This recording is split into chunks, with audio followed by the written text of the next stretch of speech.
Welcome back, mystery lovers. Today's case is going to keep you on the edge of your seat. The case of Lisa Valdez. Lisa Valdez was born on September 6, 1961, in San Francisco, California. She grew up with her mother and brother. Lisa and her mother had an exceptionally close relationship, rarely arguing. As a teenager, Lisa developed a passion for dance and an interest in modern technology. She was an early adopter of emerging technologies, including email, which was still a novelty at the time. This interest in technology would later shape her career path. After graduating from college, Lisa found a job as a software analyst in San Francisco. Her mother then used her savings to buy Lisa an apartment in a desirable neighborhood. Lisa lived alone in the apartment, progressing her career and spending time with her family whenever possible. She also continued to pursue her passion for dance. On May 16, 1998, Lisa, then 36, hosted her mother and some family friends at her apartment for the evening. After the guests departed, her mother helped with the dishes before heading home. Before leaving, Lisa promised to call her mother the next day, but the call never came. Initially, her mother assumed Lisa was simply busy. Since Lisa had dance practice scheduled for the next day, her mother decided to wait. However, the entire day passed without any word from Lisa. After trying unsuccessfully to contact Lisa for several days, Lisa's mother began to worry. When Lisa did not show up for work on Monday, her coworkers called her mother to express their concern. The mother immediately decided to go to Lisa's apartment complex.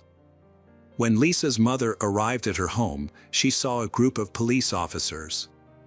Lisa's mother approached the police to ask what was going on and was told that residents had reported a strange smell coming from one of the apartments. The apartment manager investigated, found the door unlocked, and called the police after discovering a body on the floor. Police quickly identified the victim as Lisa. Her body showed signs of trauma, making it clear she had been murdered. The advanced state of decomposition suggested that Lisa had been dead for several days. The police suspected that Lisa had been assaulted due to the presence of her underwear next to her body. The crime scene was marked by extensive blood stains on the floor and bed, with the TV and air conditioner still on. However, the disarray of the apartment was later found to be consistent with Lisa's usual living habits. There was no indication of a robbery, as all of Lisa's valuables, including jewelry, were left untouched. The only missing items were her keys and a gym bag. A peculiar detail was the discovery that the attacker had cut off some of Lisa's hair and taken it with them. Detectives believed that the killer may have known Lisa personally. This theory was supported by the lack of forced entry into the apartment complex, which was secured by a fence and required a key or resident approval for access. Police investigating Lisa's murder began by interviewing her neighbors. Their first lead came when a neighbor mentioned discovering a bent metal door frame and faint blood stains on her door 2 days before Lisa's body was discovered.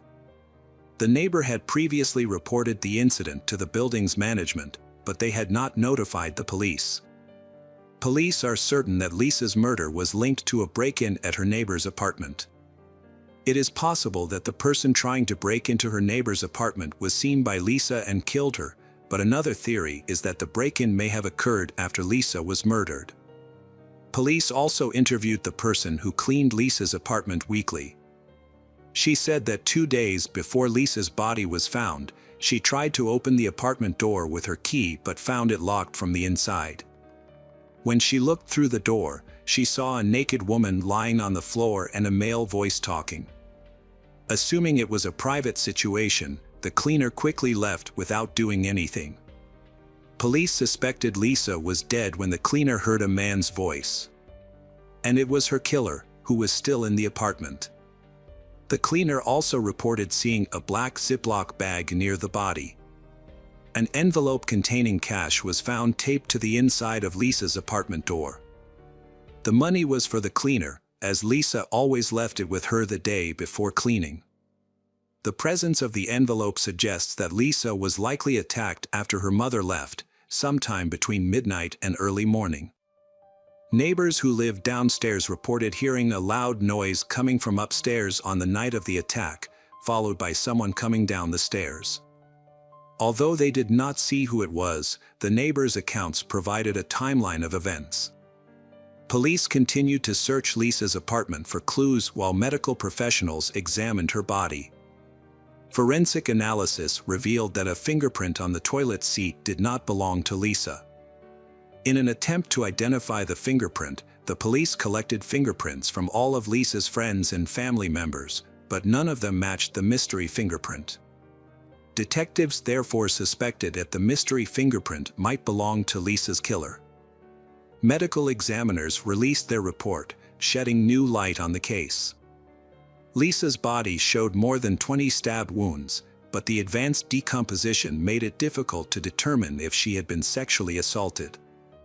The medical team also discovered skin particles under Lisa's nails, which were likely to have come from her attacker, and sent them to the lab for analysis. One of the pillowcases showed multiple blood stains, which upon analysis were found to be a mixture of Lisa's blood and another person's. The police sent the blood stains to the laboratory for further testing. Police believe the killer may have accidentally injured himself when stabbing Lisa. At the scene, they discovered 2 bandages from a first aid kit in the toilet, which the killer may have used to bandage his wound. Additionally, the killer may have left fingerprints on the toilet seat when discarding the bandages. DNA analysis revealed that the blood on the pillowcase belonged to a man whose DNA was not in the FBI database.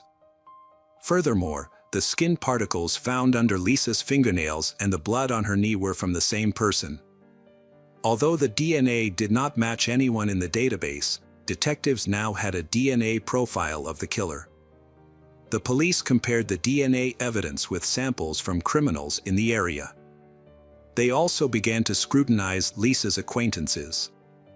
Lisa's mother mentioned that Lisa had met a man named Albert Ketto, and that they had planned to go on a date the day after the murder.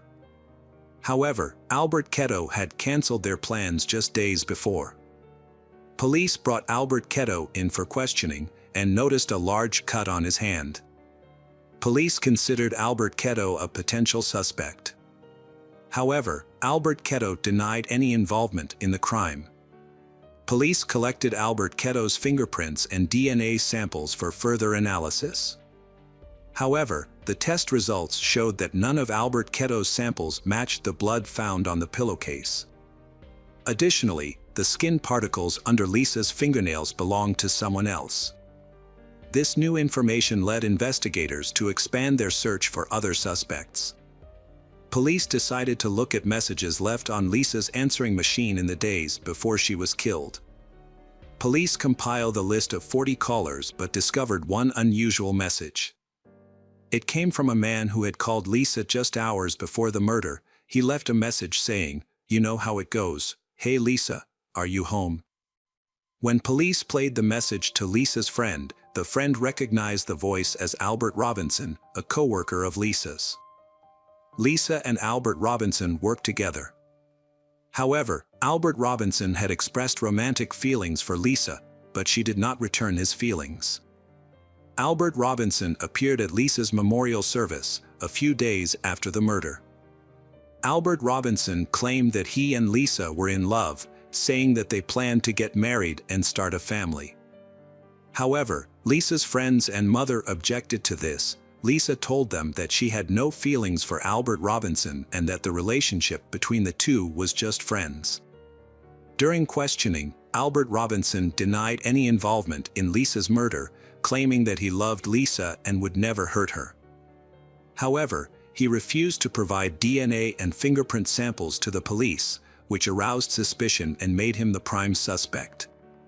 Police obtained a search warrant for Albert Robinson's home, where they discovered something unusual. Albert Robinson's home contained many photos of Lisa. However, despite the evidence, he continued to deny his involvement. He cooperated by providing his fingerprints and DNA samples to the police. However, they were surprised when Albert Robinson's test results did not match the samples collected at Lisa's apartment. Police eliminated Albert Robinson as a suspect. Due to lack of evidence, the case remained unsolved for many years. The investigation continues, with police waiting for the suspect's DNA or fingerprints to be matched in a database. Over the years, Lisa's mother has used social media platforms to plead for information. But the police have yet to uncover any new clues, leaving the case even more unsolved. In 2010, the FBI used new DNA technology to identify suspects by matching their DNA to relatives in a database. This method was limited to close relatives. On September 2nd, police received a call from the FBI with the news. Although the FBI did not compare the DNA to possible relatives in the database, they did retest the original DNA sample as part of the process. Amazingly, 13 years after the murder, the retested DNA sample was a perfect match. DNA from blood and skin particles found under Lisa's fingernails matched a 52-year-old man named Anthony Hughes, whose DNA had recently been added to the FBI database. Although Anthony had a lengthy criminal record, his DNA was not in the database because he had committed a minor crime. However, a change in California law requires DNA samples from all convicted felons, regardless of the severity of their crimes. As a result, Anthony's DNA was collected after he was arrested for petty theft.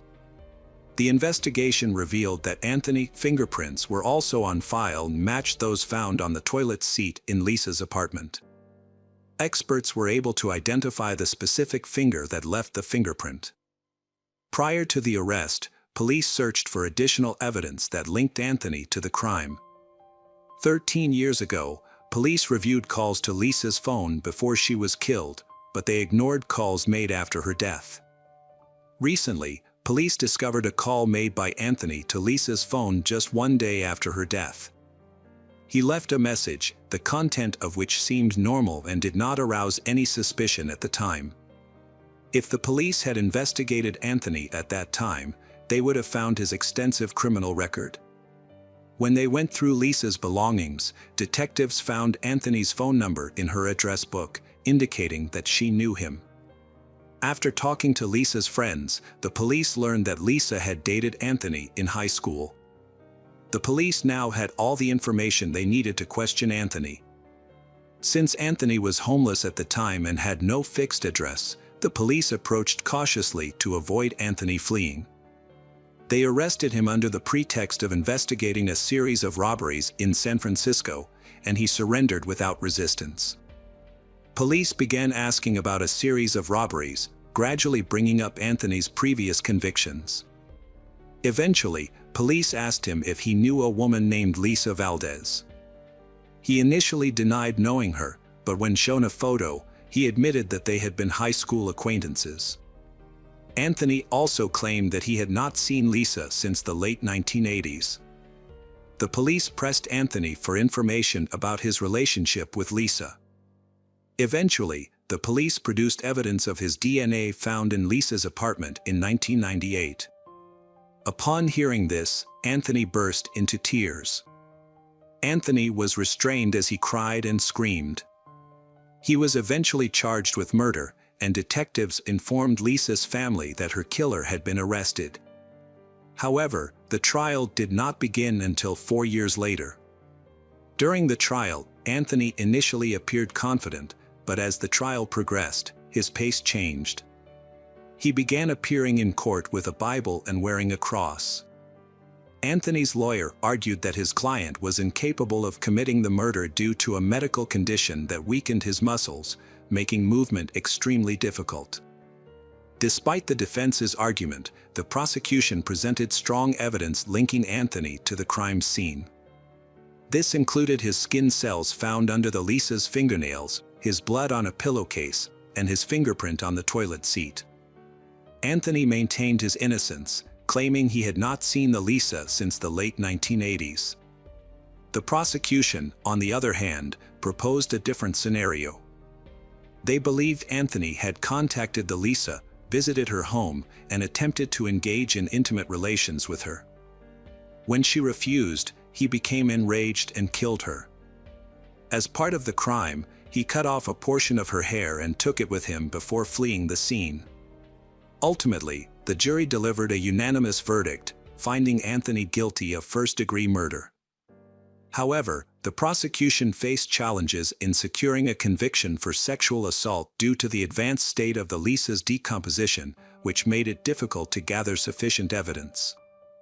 The charges were reduced from first-degree murder to second-degree murder, which carries a lighter sentence. Anthony was sentenced to life in prison with the possibility of parole after 16 years. Anthony has been in prison since then and continues to maintain his innocence. Anthony will be eligible for parole in 2031 at age 72. However, Anthony's chances of being paroled are slim, as parole boards typically view refusal to plead guilty as a lack of remorse. Welcome back, mystery lovers. Today's case is going to keep you on the edge of your seat. The case of Cassandra Cantrell.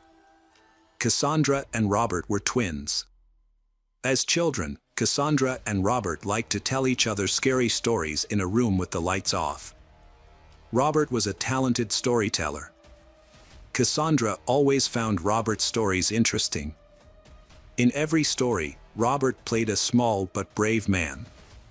In addition, Cassandra and Robert also watched the animated series Scooby-Doo together. Although their mother, Mary Smith, did not share Cassandra's passion to instill in her children a love of reading, she bought them many books about scary stories.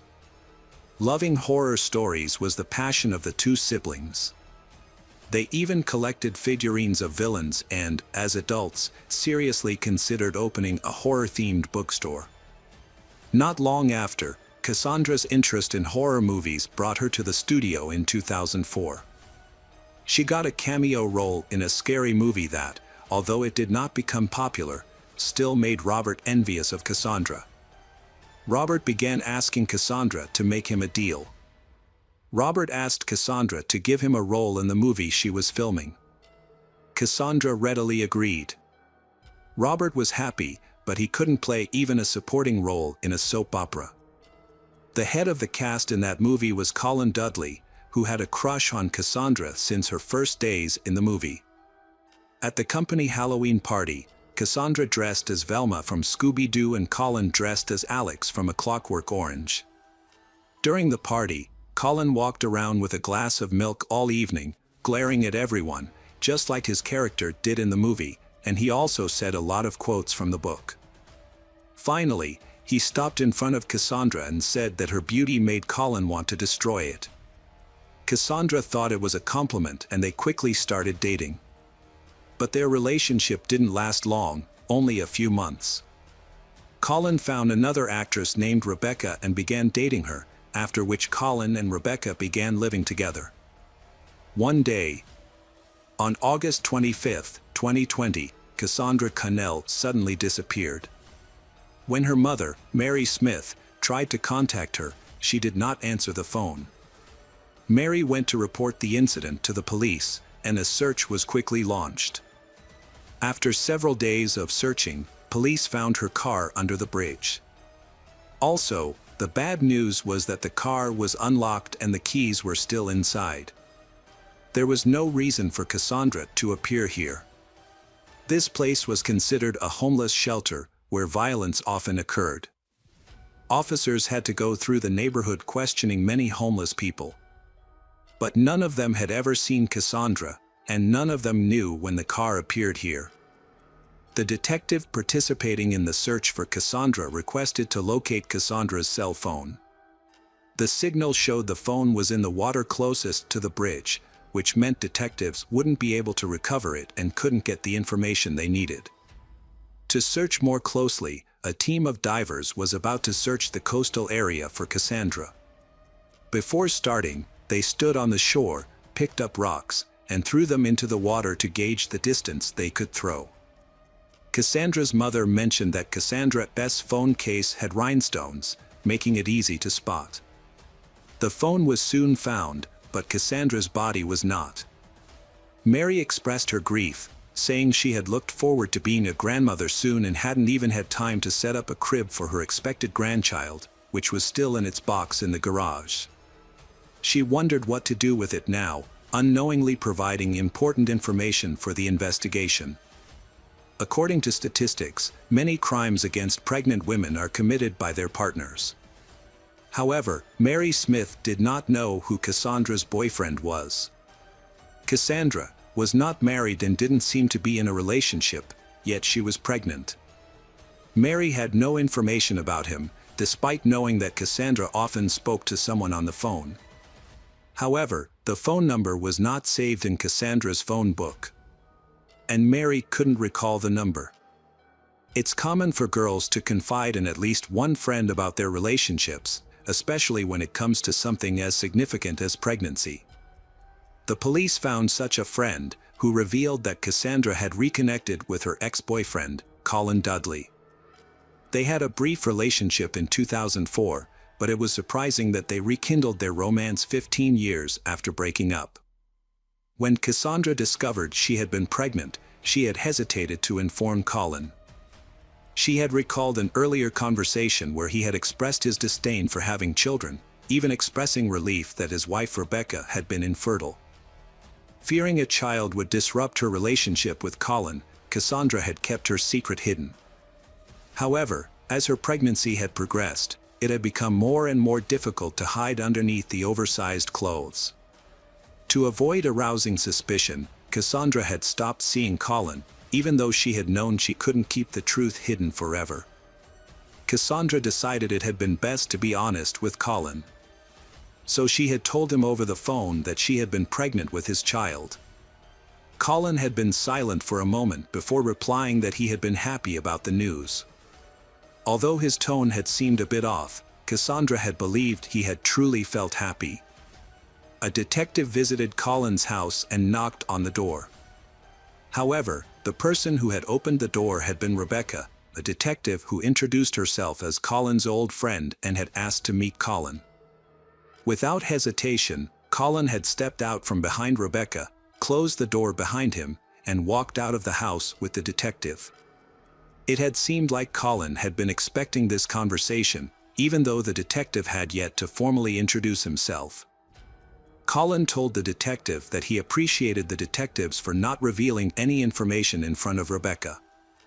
Colin mentioned that he had heard about Cassandra's disappearance and found it strange, and said that he didn't know where she had gone. He explained that Cassandra had told him about a big argument with her brother, Robert. Colin had advised Cassandra to reconcile with Robert but was unsure whether she would take his advice. The detective already knew about the fight between Cassandra and Robert, as Colin had explained to the detective that it had been just a small family misunderstanding, even though Robert had been extremely upset about it. On the day she disappeared, Cassandra had called Colin and said she wanted to talk, but he had refused because of his ego. Now, Colin blamed himself for her disappearance, believing that if he had met her that day, she might not have disappeared. Colin admitted to the detective that he had not been the nicest person, that he had been secretly dating Cassandra behind Rebecca's back for a long time, and expressed his belief that he would probably be punished for it in the other world. Colin also shared that when his father had passed away in 2014, he had a deep hatred for Rebecca. Rebecca often clashed with her father Colin, accusing him of not understanding her. However, sometimes it turned out that it was actually Rebecca who didn't understand her father. After Colin's father had passed away, Colin had wanted to fulfill one of his wishes. His father had been right about some things, and Colin decided to rekindle his relationship with Cassandra. This meant Colin had to end things with Rebecca. Therefore, for 5 years, Colin had lived a double life, which was extremely difficult. Colin constantly made excuses to come home late, telling Rebecca about fake business trips. Colin even bought a fishing rod even though he didn't like fishing. Colin would tell Rebecca that he was going to the lake when in reality he was visiting Cassandra. To make his lie more believable, he bought fish from the supermarket and Rebecca would cook it, despite the fact that the smell of fish made him sick. Things took a surprising turn when Colin discovered that Cassandra was pregnant. Colin did not know who the father was, but Cassandra had confided in a close friend that it was Colin. Colin found this hard to believe. She wanted to have a family of her own with Colin, but this was something Colin could not provide for her. Colin assumed she had found someone else, and he assumed that was why Cassandra didn't want to see him anymore. The detective asked Colin when was the last time he had seen her. Colin honestly replied that he didn't remember, but it was probably about 3 or 4 months ago. Colin said that he had run into Cassandra at the mall, but only briefly because Rebecca was trying on clothes, and he had gotten tired of waiting, so he walked to the coffee shop. Colin asked the police officer one last time if they had any chance of finding Cassandra alive. The detective replied that they were doing everything they could and asked Colin to believe him. This was not the last time Colin saw the detective. Although Cassandra's phone was unusable, police had obtained her call records. It turned out that the person Cassandra had been calling frequently was Colin Dudley. Cassandra had called him often, even on the day she went missing. Police also received CCTV footage from the railway station near where Cassandra's abandoned car was found. The video showed a suspicious man standing out among passengers on the platform. He was wearing a long coat, gloves, and a scarf covering his face. A wide-brimmed hat obscured his eyes, making it impossible for police to see his face clearly. However, the detective noted that the man's gait reminded him of Colin Dudley. The hat was similar to the one Colin had worn at the party playing a character in the movie A Clockwork Orange. After tracking the suspect via CCTV, detectives observed him briefly entering a coffee shop, only to leave a few minutes later and head towards the parking lot. There, he got into his car and drove away. Even though his face was obscured the entire time, detectives were still able to write down the license plate number. A search warrant was then issued and a unit was dispatched to Colin Dudley's residence. During the search of Colin's home, detectives hoped that Cassandra was still alive. At first, there was no evidence of a murder at Colin's house. However, in the wardrobe they find the hat that Colin had tried to hide. They then found a basement in his house. When the police went to the basement, they did not find Cassandra there and there was no evidence of a crime. However, the dog detected the smell of blood, became agitated and barked continuously. Colin insisted he did nothing illegal, claiming that the police had no evidence and no other suspects, so they were trying to frame him, and he claimed to be an innocent man. In search of more information, detectives interviewed Rebecca, who was shocked by the surprise search, the allegations against her husband, and the fact that she had been deceived for years. She said many things about Colin and her feelings, but when the detective asked if her husband was capable of murder, she thought for a long time and then answered no. The evidence against Colin was not enough to send him to prison, which angered Robert and Mary Smith. Later, Colin was called in again for questioning. This time, Colin claimed that he had an alibi to counter the charges against him. He said that at 6:30 a.m. on August 25th, he went to a hardware store and bought household cleaning chemicals and trash bags. The store's cameras confirmed this, but the purchase of large trash bags raised suspicions. In addition, Colin received a text message from Cassandra, saying that Cassandra was coming to his house. Colin immediately deleted the message, but it was still stored in the mobile carrier's memory. The police took it from calls and text messages. According to cell phone signals, Colin and Cassandra had not left the house for several hours that morning. Colin turned off his phone but left Cassandra's phone on, possibly accidentally. As a result, police were able to track his movements, including where he was seen on the station's CCTV cameras. Police suspect Colin may have used the cafe to clean up after the murder and wash up in the toilet. Colin drove to where he had discarded Cassandra's phone, which was the last location of Cassandra's cell phone signal. The police need to find Cassandra's body and seize the GPS tracking device on Colin's car to accurately track his route. This device provided new evidence in the case. Following Colin's trail the previous day, the police discovered a large trash can tied with a rope in a ravine in the forest. The ground around the bag was covered in blood, and it was clear to see what was inside. The case happened a month ago, so identifying the body was difficult. However, police were able to identify Cassandra's body thanks to a tattoo described in the search notes. Colin was arrested the same day and charged with murder. Forensic examination revealed that Cassandra's death was caused by a fractured skull due to blunt force trauma. During the trial, the police presented Colin Dudley's motive for committing the crime. However, due to a lack of witnesses and physical evidence, including the murder weapon, it was impossible to convince the jury that Colin was guilty. To resolve the case, the court offered Colin a plea deal stating that if he pleaded guilty, he would receive a reduced sentence. Colin accepted the deal and was sentenced to 26 years in prison. Cassandra's mother and brother were deeply saddened by the outcome, as they still grappled with feelings of guilt for not having met Cassandra before her death.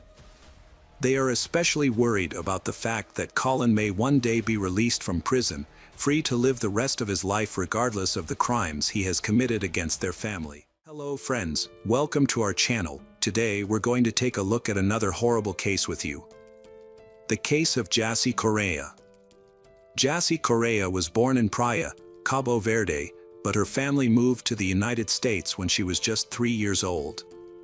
She grew up in Dorchester, Massachusetts, and Boston became her hometown. As she grew older, Jassy became a loving mother to her daughter, Gabriella. However, Jassy's personal life was marred by difficulties. Jassy's husband, Miguel Castro, physically attacked her. Despite wanting to leave him, Miguel refused to let her go and severely beat her.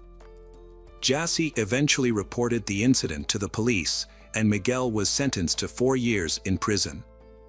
Jassy worked as a waitress at Del Frisco, a Boston restaurant. In her free time, she enjoyed dancing and photography. She cherished moments spent with her family, friends, and daughter, Gabriella. One of her favorite activities was taking her little daughter to the park. On the evening of February 23, 2019, Jassy celebrated her birthday with friends at Venue, a nightclub in Boston's Theater District. Before heading out, she left her 2-year-old daughter with her family and got ready for a night out, wearing a new orange jumpsuit. They had spent the evening dancing and drinking champagne at a nightclub. When the club closed, Jassy and her 2 friends stepped outside, but they eventually went their separate ways, leaving Jassy alone. She never made it home that night, and her phone was turned off, with all calls going straight to voicemail. For 2 days, Sunday and Monday, there was no news from Jassy. No one had seen her since she left the nightclub on Sunday morning. On Tuesday, February 26th, Jassy's father, Juan Correa, and one of Jassy's friends went to the police station to report her disappearance. The police immediately launched an investigation. The detectives' first priority was to determine where Jassy went after leaving the nightclub. Jassy's family and friends distributed flyers around the city, hoping someone might have information about her whereabouts. The detectives also interviewed Jassy's friends who were with her that night, but they didn't know where she had gone after leaving the club. According to her friends, Jassy had planned to head home after saying goodbye. To gather more information, the police interviewed witnesses and reviewed CCTV footage from cameras inside and outside the nightclub. One recording showed Jassy on the sidewalk on Tremont Street, near the nightclub, talking to several people at 2:14 a.m. This was after she had left the club. The footage revealed that Jassy, who appeared to be intoxicated, mistakenly got into an Uber she hadn't ordered. The driver, unhappy about the mix-up, argued with her and eventually pushed her out of the vehicle. After being forced out of the car, Jassy continued to argue with the driver. That's when an unknown man approached her and took her hand, pulling her aside to talk. Despite possibly wanting to leave, Jassy was unable to free herself from his grasp. The CCTV footage showed the man, still holding Jassy's hands, pulling her closer. Eventually, Jassy left the area with him. In hindsight, it's clear that she had fallen prey to a predator who took advantage of her vulnerable state. The next camera footage showed Jassy jumping onto his back, and he carried her to his car. They drove away together. 14 minutes later, the police had many questions to answer. Who was this man, and where had he taken Jassy? Fortunately, they quickly identified the man and located his address. Louis Coleman, a 32-year-old man from a good family background, was with Jassy at the time of the incident. He had earned a master's degree in physics and had no prior record with the law. Notably, there was no information in the police database about Louis owning a car. However, his mother, a resident of California, was the owner of a 2016 red Buick, which matched the type of vehicle involved in the incident with Jassy. Louis lived in Providence, Rhode Island, about 50 miles from the Venue nightclub where he was last seen with Jassy. When police arrived at his home, they found that Louis was no longer there. However, CCTV footage from inside and outside the building revealed disturbing evidence. It's worth noting that the drive from the Venue Club to Louis's apartment typically takes about an hour. Since Louis returned to his apartment at 4:15 a.m. on Sunday, approximately 2 hours after he was seen leaving with Jassy, it's likely that he stopped somewhere along the way. The next day, Louis sent an email to his colleague stating that he would be taking a few more days off. Based on the content of the email, it appears that Louis was trying to buy time to cover his tracks. Over the next 2 days, Louis attempted to conceal evidence of the crime. Further CCTV footage analysis sheds light on what happened to Jassy after she left with Louis. Although the police never released the initial footage due to ethical concerns, it showed Louis entering his apartment building with Jassy. FBI Special Agent Thomas Sukus described the footage as follows. Louis was seen walking from a red sedan towards the front of the building, carrying a body with long hair and orange pants. Agent Sukus believes that this footage shows Louis carrying Jassy's body into his apartment building. According to Sukus, security footage from the building's lobby reveals that at approximately 4:27 a.m., Louis entered the building carrying an unconscious or already deceased Jassy in his arms. He proceeded to the elevator and took it to the 6th floor. Notably, on February 26th, the same day Jassy's father reported her disappearance to the police, Louis made a suspicious purchase at Walmart. His receipt shows he bought multiple items that raise red flags, including protective suits, duct tape, electrical tape, candles, gloves, safety goggles, a mask, and Clorox bleach. The next day, while friends and family distributed flyers with Jassy's picture, Louis made another concerning purchase at Walmart, caught on camera at 9:22 p.m. This time, he bought a large suitcase and a canister. On February 27, 2019, at around 9:58 p.m., Louis returned to the apartment building, and video footage appears to show him carrying the newly purchased large suitcase. Further footage captures Louis taking the suitcase from his apartment to his vehicle in the parking lot, as evidenced by a recording at 2:15 a.m. on February 28. A video shows a man, later identified as Louis, struggling to lift a suitcase into the trunk of his car. This footage is part of a larger investigation into the disappearance of Jassy Correa, who was last seen on February 24 and was believed to be at Louis's apartment. Between 2:44 a.m. and 4:02 a.m., Louis was seen leaving the building multiple times, carrying various items including cardboard boxes, trash bags, a bottle of bleach, a computer tower, a laptop case, and a small duffel bag. On February 28, 2019, police obtained a search warrant for Louis's apartment. During their search, They found several suspicious items, including 2 packages of hooded coveralls and 2 respirator masks.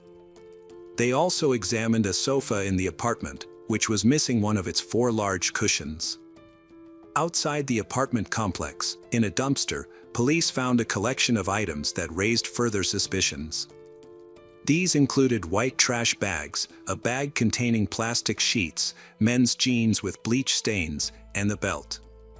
Additional items found in the dumpster included a white nylon hooded coverall, an unfilled box of baking soda, clear safety goggles, duct tape packaging, rubbing alcohol, Walmart bags, used plastic gloves, an empty package from a car air freshener, 3 used packages of purifying charcoal, and a sponge. On the afternoon of February 28, 2019, police stopped a car driven by Lewis near Wilmington, Delaware. Officers ordered Lewis to exit the vehicle and asked if he was alone. Lewis reportedly responded by saying, "She's in the trunk." When police investigated, they found the body of Jassy wrapped in a sofa cushion cover inside a black trash bag, which was placed in a large suitcase that matched the one Lewis had taken into his apartment the previous day. Experts who inspected the car found 2 cracks on the passenger side windshield, leading police to suspect that the man had attacked Jassy inside the vehicle. As a result, Lewis was arrested and taken to a Delaware State Police barracks. During questioning, Lewis had a large bandage on the right side of his face, which he claimed was from sheet when asked about it. A forensic examination revealed that Jassy died from a combination of strangulation and blunt force trauma. Additionally, seminal fluid was found on her body, and DNA analysis matched Lewis's DNA. Prosecutors noted that Lewis's DNA was also found under Jassy's fingertips. Although the exact location of Jassy's death could not be determined, it is believed to have occurred either in the car or at Lewis's apartment. On Saturday, March 9, 2019, family and community members gathered at St. Peter's Parish in Dorchester to pay their respects to Jassy Correia. Many wore white or displayed buttons, shirts, and sweatshirts with Jassy's face and the phrase, "Justice for Jassy." Maka DeAndrade, Jassy's cousin and best friend, delivered the first eulogy, expressing the community's sadness and acceptance of Jassy's passing. DeAndrade said, "We may not understand why Jassy's life was cut short, but I have faith that her death was not in vain. I trust that God has a plan, and I have faith in that." Boston Mayor Marty Walsh addressed the crowd, vowing to work towards creating a safer world for women. He emphasized that young women should be able to go out and celebrate without fear and return home safely to their loved ones. He acknowledged the immense pain Jassy Correia's family has endured and expressed his condolences. When Correia expressed gratitude to the city and law enforcement agencies for their tireless efforts in investigating Jassy's disappearance and death. He also paid a heartfelt tribute to his daughter, saying, "Rest in paradise, my dear Jassy, rest in peace, my dear child." Lewis Coleman, the suspect, has been charged with kidnapping resulting in death, a crime that could carry the death penalty or a life sentence. However, prosecutors have announced that they will not seek capital punishment. During the trial, prosecutors presented evidence, including a video of Coleman dragging Jassy's body into his apartment and his online search history following her disappearance. FBI agents reported on Lewis's online activity in the days following the alleged kidnapping. He searched for topics such as whether a person can fit inside a suitcase and how to remove a tooth that is not loose. However, Lewis's defense team has disputed the relevance of this evidence to the kidnapping charge. They argue that the prosecution's focus has been on Lewis's actions after the alleged victim's death, rather than on the kidnapping itself. Attorney David stated, "This case is not about how Lewis behaved after her death, or whether he did anything illegal or inappropriate. The government's evidence has mainly centered on these issues, but I believe they are not crucial to determining whether a kidnapping occurred." Court documents filed by the prosecution and defense provide a detailed account of the events surrounding Jassy Correia's disappearance and death. Although they sides present different versions of what happened, the documents reveal disturbing details about the circumstances leading up to Jassie's death. Prosecutors established that the defendant, Lewis, was at the same nightclub as Jassie and her friends on the night of her disappearance. However, Lewis was interacting with a different woman he had just met, not Jassie. They exchanged phone numbers and texted each other while at the club and after it closed. The prosecution and defense have presented conflicting narratives about the events that unfolded. Prosecutors argue that Jassie was not the aggressor and that Lewis deceived her into getting into his car by offering her a ride to her friend's apartment, ultimately taking her life. In contrast, the defense claims that Jassie became aggressive after being pushed out of an Uber by the driver, and that she initiated a fight with Lewis. The defense argues that the crime was a spontaneous altercation rather than a premeditated act of stalking, kidnapping, and murder. Prosecutors pointed out that the defendant's main argument was that the victim, who weighed 119 pounds, had attacked the defendant, who weighed 200 pounds. However, this claim was not convincing, especially considering that the victim's autopsy revealed the presence of multiple prohibited substances in her body, in addition to alcohol. The defense team attempted to minimize their client's involvement in the crime. Despite this, in June 2022, Lewis was found guilty of one count of kidnapping resulting in death.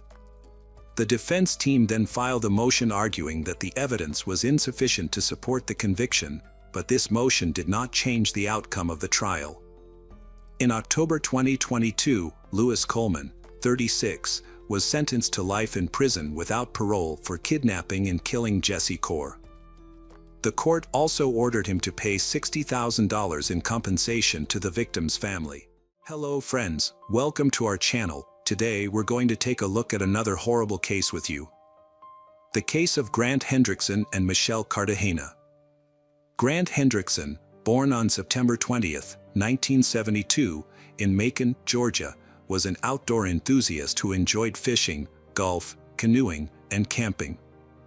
Like his girlfriend, he was also an active volunteer in the community, having worked at the Museum of Arts and Sciences in Macon since the age of 15. Their active lifestyles likely drew them together, according to those who knew them.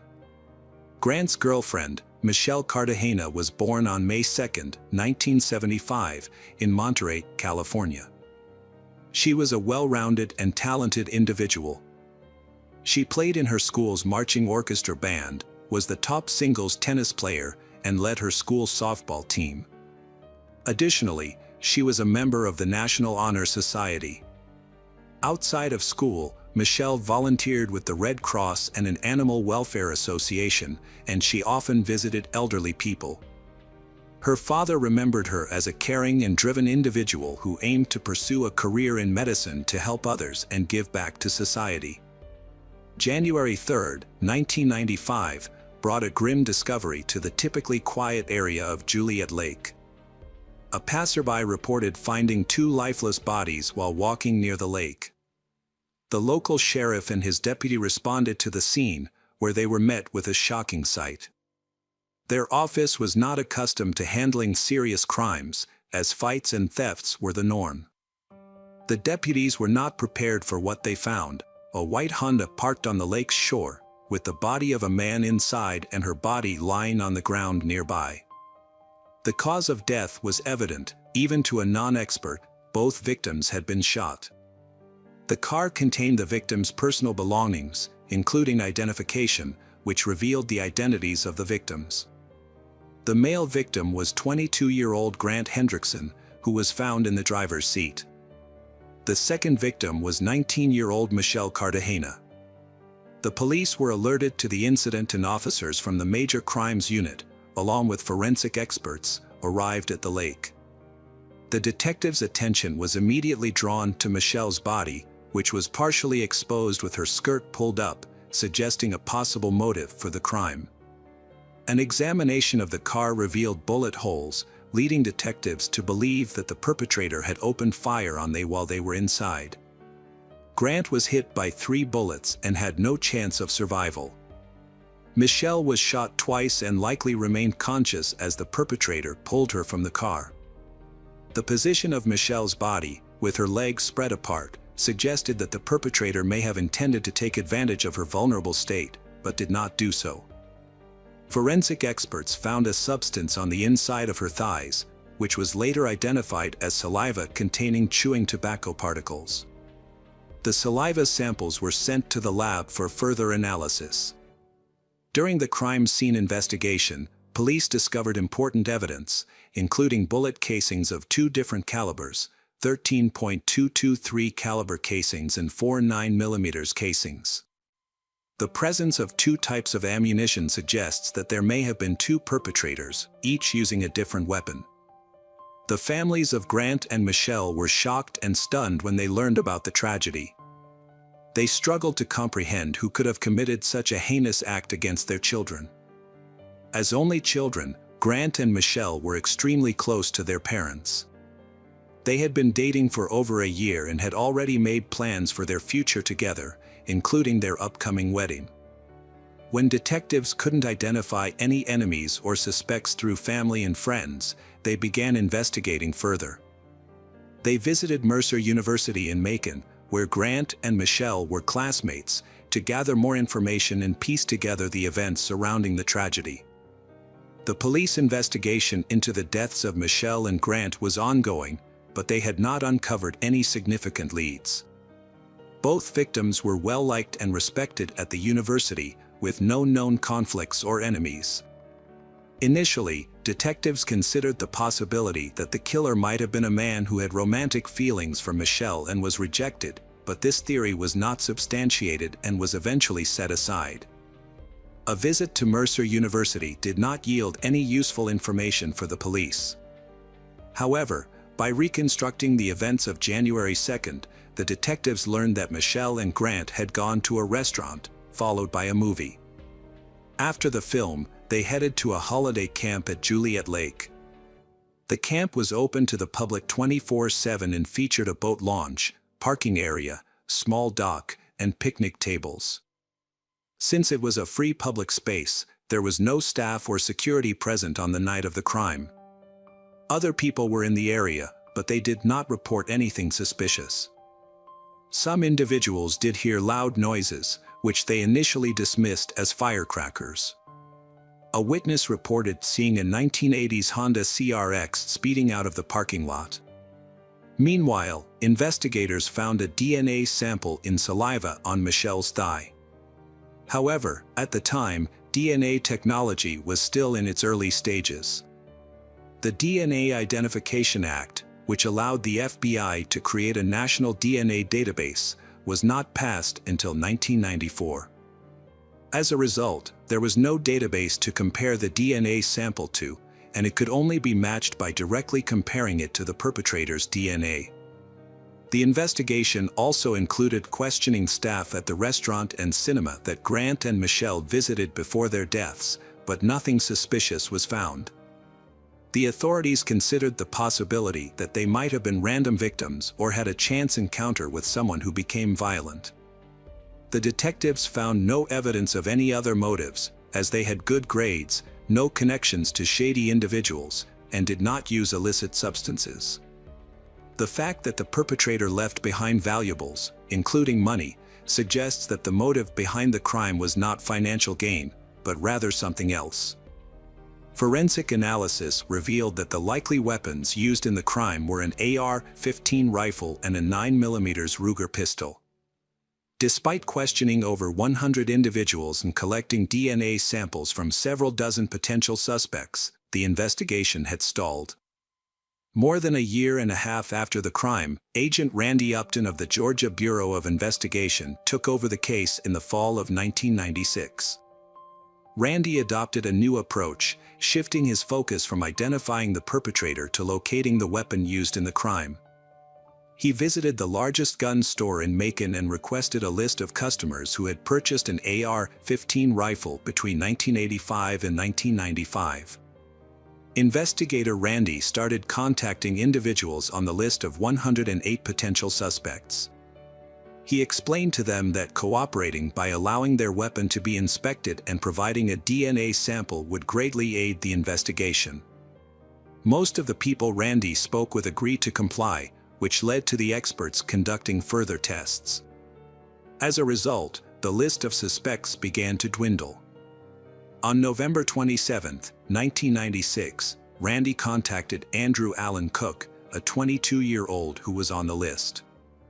During their conversation, Randy informed Andrew of the purpose of the call and asked permission to examine his rifle. However, Andrew claimed he no longer owned the rifle, stating that he had sold it in April 1994, nearly a year before the victims, Grant and Michelle, died.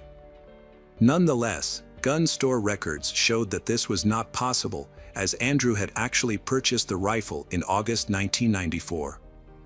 Agent Randy became suspicious when Andrew lied to him. When Randy asked Andrew for a DNA sample, Andrew claimed he needed to discuss it with his father, simultaneously an FBI agent, before complying. Instead, Andrew hung up. This evasive behavior made Randy think that Andrew might be the person he was searching for. Investigations revealed that 5 months after Grant and Michelle's murders in 1995, Andrew pawned his rifle at a local gun store. Additionally, in December 1993, someone had bought a Ruger pistol on Andrew's behalf because he was underage at the time. Andrew sold this pistol to a friend in July 1995, shortly after pawning his rifle. This sequence of events suggested that Andrew's decision to get rid of both his rifle and pistol within 6 months of the murders was unlikely to be a coincidence. As the police gathered more information about Andrew, they became increasingly confident that they were on the right track. Further investigation revealed that Andrew had not only disposed of his firearms but also his 1987 Honda CRX, which matched the description of a car seen near the crime scene. Agent Randy decided to visit the diaper factory where Andrew worked. Although Andrew was absent, Randy spoke with one of his co-workers. A colleague of Andrew's reported that they had recently discussed the worst things they had ever done, and Andrew claimed to have shot someone with a rifle. The colleague was skeptical but asked Andrew why he had done it, and Andrew replied that he wanted to see if he could get away with it. The colleague also mentioned that Andrew was a frequent user of chewing tobacco. Another friend testified that Andrew had told him in late November 1996 that he needed to leave town because things were getting hot. These coincidences caught the attention of Agent Randy, who began searching for Andrew Cook, who had not lived with his parents for several years. On December 4, 1996, Agent Randy met with Andrew's father, John, who was also an FBI agent with 29 years of experience. Agent Randy explained that he was investigating the crime at Juliet Lake and wanted to speak with Andrew, but couldn't find him. John was familiar with the case of Grant and Michelle from the news, but had not been involved in the investigation. He told Agent Randy that he didn't consider Andrew a suspect, but promised to find him and talk to him. Later that day, John was able to reach Andrew by phone. John Cook's world was turned upside down when his son, Andrew, revealed a shocking truth. A detective had been searching for Andrew in connection with a crime at Juliet Lake, and John had asked his son if he knew anything about it. Andrew's response was devastating. "Daddy, I'm not telling you. You're one of them, you're a cop." John's next question was laced with hope that his son would deny any involvement. "Were you the one who did the shooting?" he asked. After a brief pause, Andrew confirmed his worst fears, saying yes. Andrew explained that he had been fishing at Juliet Lake on the night of the incident. A couple had arrived, and he had gotten into an argument with the driver, Grant. According to Andrew, Grant had threatened him with a pistol, prompting Andrew to grab his rifle and commit an irreversible act. John urged his son to turn himself in to the authorities, but Andrew refused, saying he would rather disappear. John was stunned by his son's confession, but he maintained his professional composure. The next day, he visited the Monroe County Sheriff's Office and reported his son's confession. At the time, no one was aware that Andrew had been arrested earlier that morning in a nearby county for illegally hunting deer in Turkey. He had given a false name, but his true identity was quickly discovered by Agent Randy. Randy then traveled to Jones County to speak with Andrew. Unbeknownst to Randy, Andrew had already confessed everything to his father the day before. When Randy arrived at the Jones County Sheriff's Office, he introduced himself and asked Andrew if he would be willing to answer a few questions. Andrew responded, "It's been 2 years, and you still don't have any evidence. I used to own a Honda, a rifle, and a Ruger, but now you're just trying to frame me." Andrew told the sheriff that if they helped his father get a lawyer, he would reveal the entire truth. After being transferred to Monroe County, Andrew's father, John, was allowed a private conversation with him. When John hugged his son, both men broke down in tears. Andrew confessed to his father that he wasn't at the lake to fish on the night of the crime. Instead, he claimed to have arrived after the victims, Grant and Michelle, were already there. Andrew's story went that he had fired multiple shots from his rifle, then used his pistol to fire additional shots. He then pulled Michelle's body out of the car in an attempt to mislead the police. As an extra precaution, Andrew spat on Michelle to prevent the police from linking him to the crime through saliva analysis. Andrew was subsequently charged with the murders of Grant Hendrickson and Michelle Cartagena. The police gathered additional evidence to support his confession, including tracing the ownership of the rifle and pistol used in the crime. Forensic examination of the guns confirmed that they were indeed the ones used to kill Michelle and Grant. Andrew Cook's DNA was matched to the saliva found on Michelle's body, further implicating him in the crime. The trial took place in 1998, during which John Andrew, Andrew's father, spoke and apologized to the families of the victims, Grant and Michelle. He acknowledged that his apologies would not bring them peace and expressed regret for not recognizing the evil that had consumed his son. Andrew Cook was found guilty on March 19, 1998, and was sentenced to death. He exhausted all his appeals, and the execution was scheduled for February 22, 2013. However, 3 days before the scheduled execution, Andrew's attorneys filed a clemency appeal, arguing that he was mentally unstable and required treatment. The State Board of Pardons and Paroles considered the appeal but ultimately voted against clemency. On February 22, 2013, Andrew Cook's family visited him in prison to bid their final farewell. Before his execution, he was granted the opportunity to choose his last meal, which consisted of a steak, baked potatoes, fried shrimp, lemon pie, and soda. As he lay strapped to a gurney in the death chamber, Andrew delivered his final words, expressing remorse for his actions. "I'm sorry," he said. "I won't ask you to forgive me, as I struggle to forgive myself." He then thanked his family for their unwavering support and apologized for the pain he had caused them, stating, "I'm sorry I took so much from you all." At 11:08 p.m., the lethal injection was administered. 14 minutes later, Andrew Cook, 38, was pronounced dead. Following the execution, Mary Hendrickson, the mother of one of the victims, expressed relief that justice had finally been served after 18 long years. Hello friends, welcome to our channel. Today we're going to take a look at another horrible case with you. The case of Ollie Kemp. Alexandra Ollie Elizabeth Kemp was born October 11, 1982, in Leawood. She was the oldest of 3 children and the only daughter of her parents. After graduating high school with honors, Alexandra enrolled at Kansas State University. Following her freshman year, she returned to her hometown of Leawood for summer break. During her break, Alexandra took a part-time job at a local outdoor swimming pool near her parents' house, where her younger brother Tyler already worked. The pool was a quiet neighborhood spot, catering mainly to local residents, and it still operates today.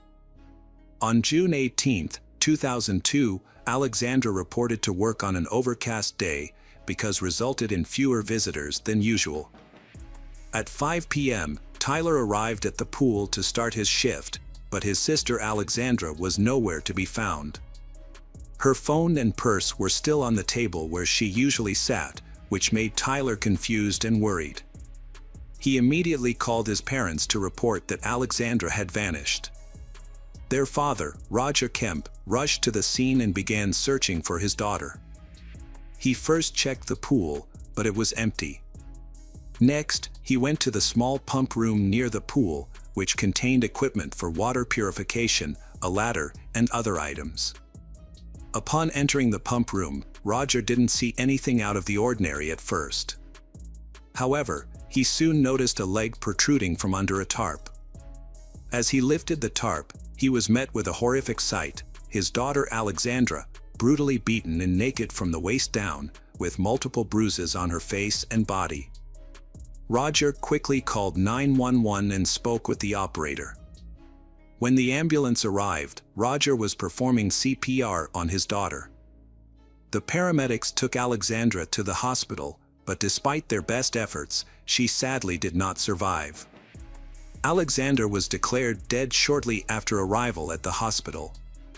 An examination revealed that the cause of death was strangulation, despite the presence of multiple severe injuries. A thorough investigation found no evidence of forced intimacy, although her body was partially unclothed. The police collected DNA samples from Alexandra's body and secured the pool area, searching for clues to identify the perpetrator. Evidence of a struggle was evident in the room where Roger discovered Alexandra's body, including her flip-flops found in separate locations. Additionally, an open bottle of antiseptic gel and its cap were found at the scene. A few days later, while the police continued to investigate, Alexandra's family and hundreds of mourners gathered to pay their respects at a funeral ceremony. Phil Howes, Alexandra's boyfriend since high school, was initially suspected in her death. As a pool administrator, he worked the morning shift on the day of her death, and Alexandra arrived at noon to start her 5-hour shift. Although Phil often stayed after work to spend time with Alexandra, he left promptly after his shift that day because they had plans for the evening. Despite being an early suspect, Phil had a solid alibi and was quickly cleared by the police. In an interview with detectives, Phil mentioned that Alexandra often felt uncomfortable being alone at work because some of the lawn maintenance workers would stare at her and try to flirt. The police investigated the lawn workers, but each of them had an alibi. However, the inquiry wasn't entirely fruitless. Several workers reported seeing a suspicious man with a video camera lurking in the bushes near the pool the day before Alexandra's death, apparently watching the female lifeguards in swimsuits. The police were given conflicting reports about Alexandra's final hours. Some people said she left the scene in an old Ford pickup truck, while others mentioned different circumstances. A study of Alexandra's mobile phone activity revealed that she had made plans with a friend, Laurel, to meet on the day she died. However, Alexandra didn't show up. When Laurel went to the police station to give her account of events, she explained that Alexandra had asked her to come to the pool to keep her company until her shift ended. According to Laurel, the pool was empty that day due to the poor weather, which made Alexandra anxious. When Laurel arrived at the pool at around 2:30 p.m., she didn't see Alexandra anywhere. Instead, a man she didn't know emerged from the pool house and waved at her with a smile. Laurel thought this man might be Alexandra's boss, and she decided to leave so as not to get her friend in trouble for socializing during work hours. At the time, she had no reason to think that anything was amiss. The police investigation led them away from Alexandra's workplace and to a completely different suspect. As a witness, Laurel provided a detailed description of the person she believed committed the crime. The police used this description to create a sketch of the suspect, who was identified as a white man around 30 years old, with a stocky build, short brown hair, and driving a 1980 Ford pickup truck. The suspect's identity was narrowed down when someone recognized the description as matching James Strader, a local mechanic who owned an old Ford pickup truck.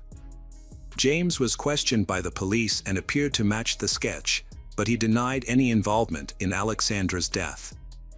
His employer verified his alibi, stating that James was at work on the day of the murder. As a result, James was released from custody. While the police had eliminated James as a suspect, forensic analysis of evidence collected from the crime scene revealed male DNA on an antiseptic gel tube and on Alexandra's body. Unfortunately, the DNA did not match anyone in the police database, leaving the case still unsolved. Alexandra's family, friends, and boyfriend were ruled out as suspects after DNA tests showed no match with the DNA samples found on her body. The investigation was driven by Alexandra's father, Roger Kemp, who was determined to find his daughter's killer. After losing his child, Roger felt like he had lost his purpose in life. However, he found a new reason to keep going: justice for Alexandra. In an interview, Roger explained his approach: "You can either give up or keep fighting. I chose to fight." Impressed by his dedication, the police department gave Roger a workspace where he could collect and share information and collaborate with the investigators. As they explored all available leads, Roger and the investigators contacted the popular TV show America's Most Wanted and asked them to feature Alexandra's case. The show's producers agreed, and her story was aired. The episode generated hundreds of calls from viewers with potential tips. Although the authorities thoroughly investigated each lead, none of them led to a breakthrough, and the case stalled once again.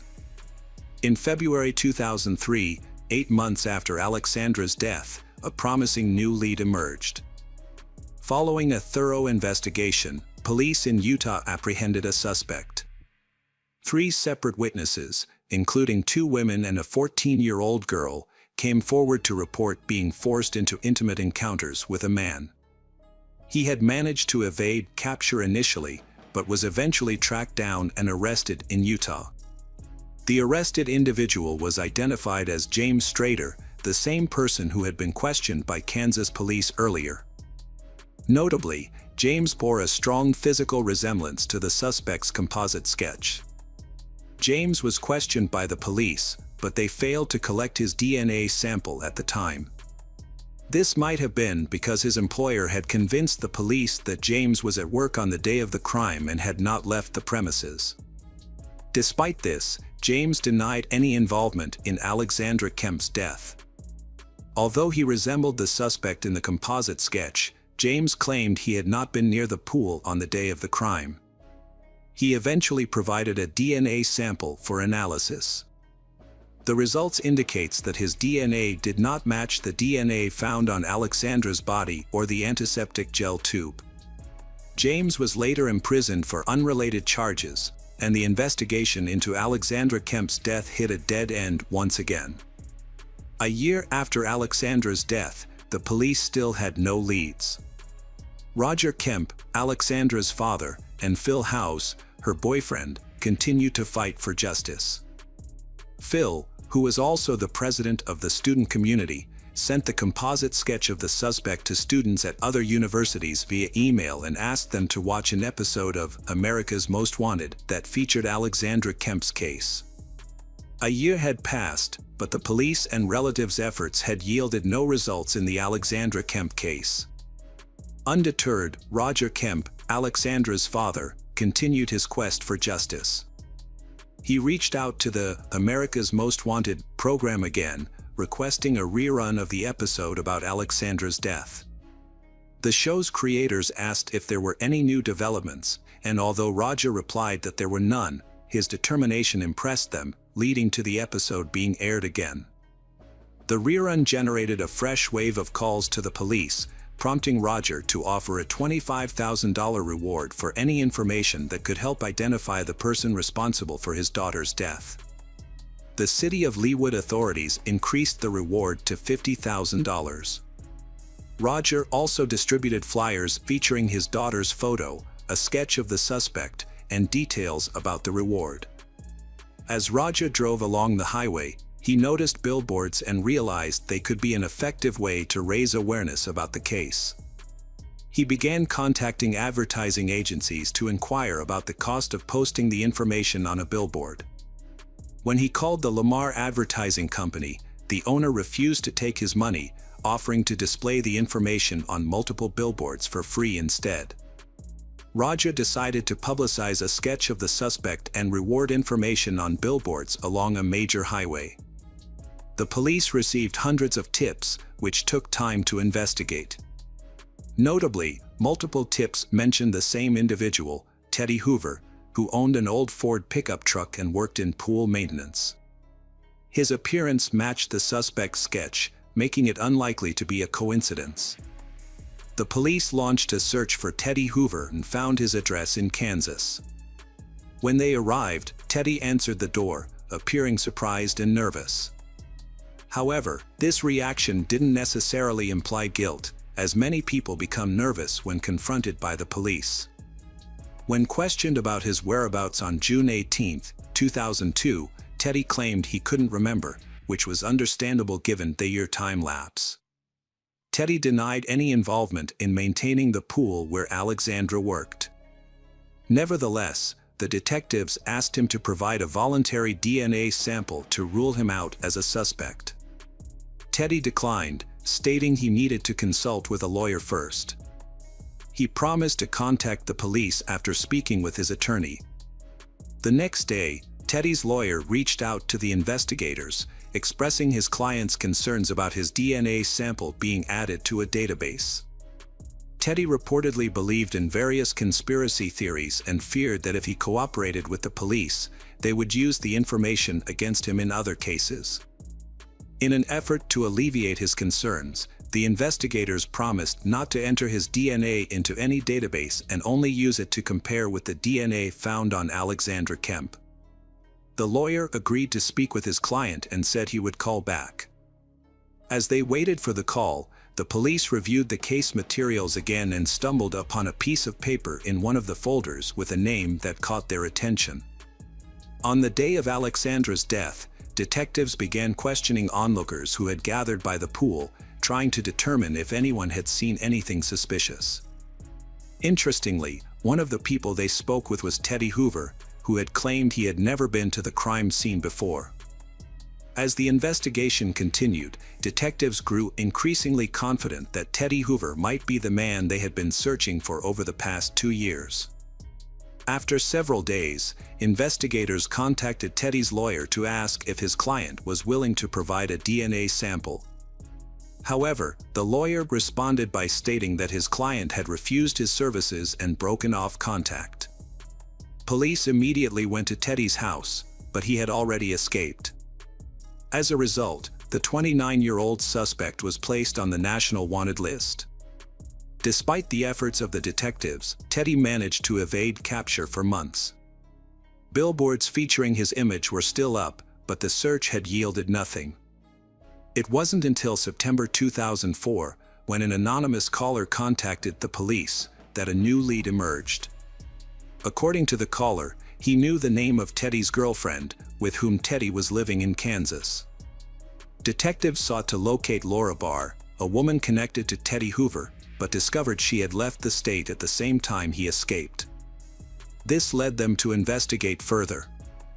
The U.S. Postal Service informed the Kansas State Police that Laura was receiving mail in Litchfield, Connecticut, along with a man named Benjamin Appleby, at the same address.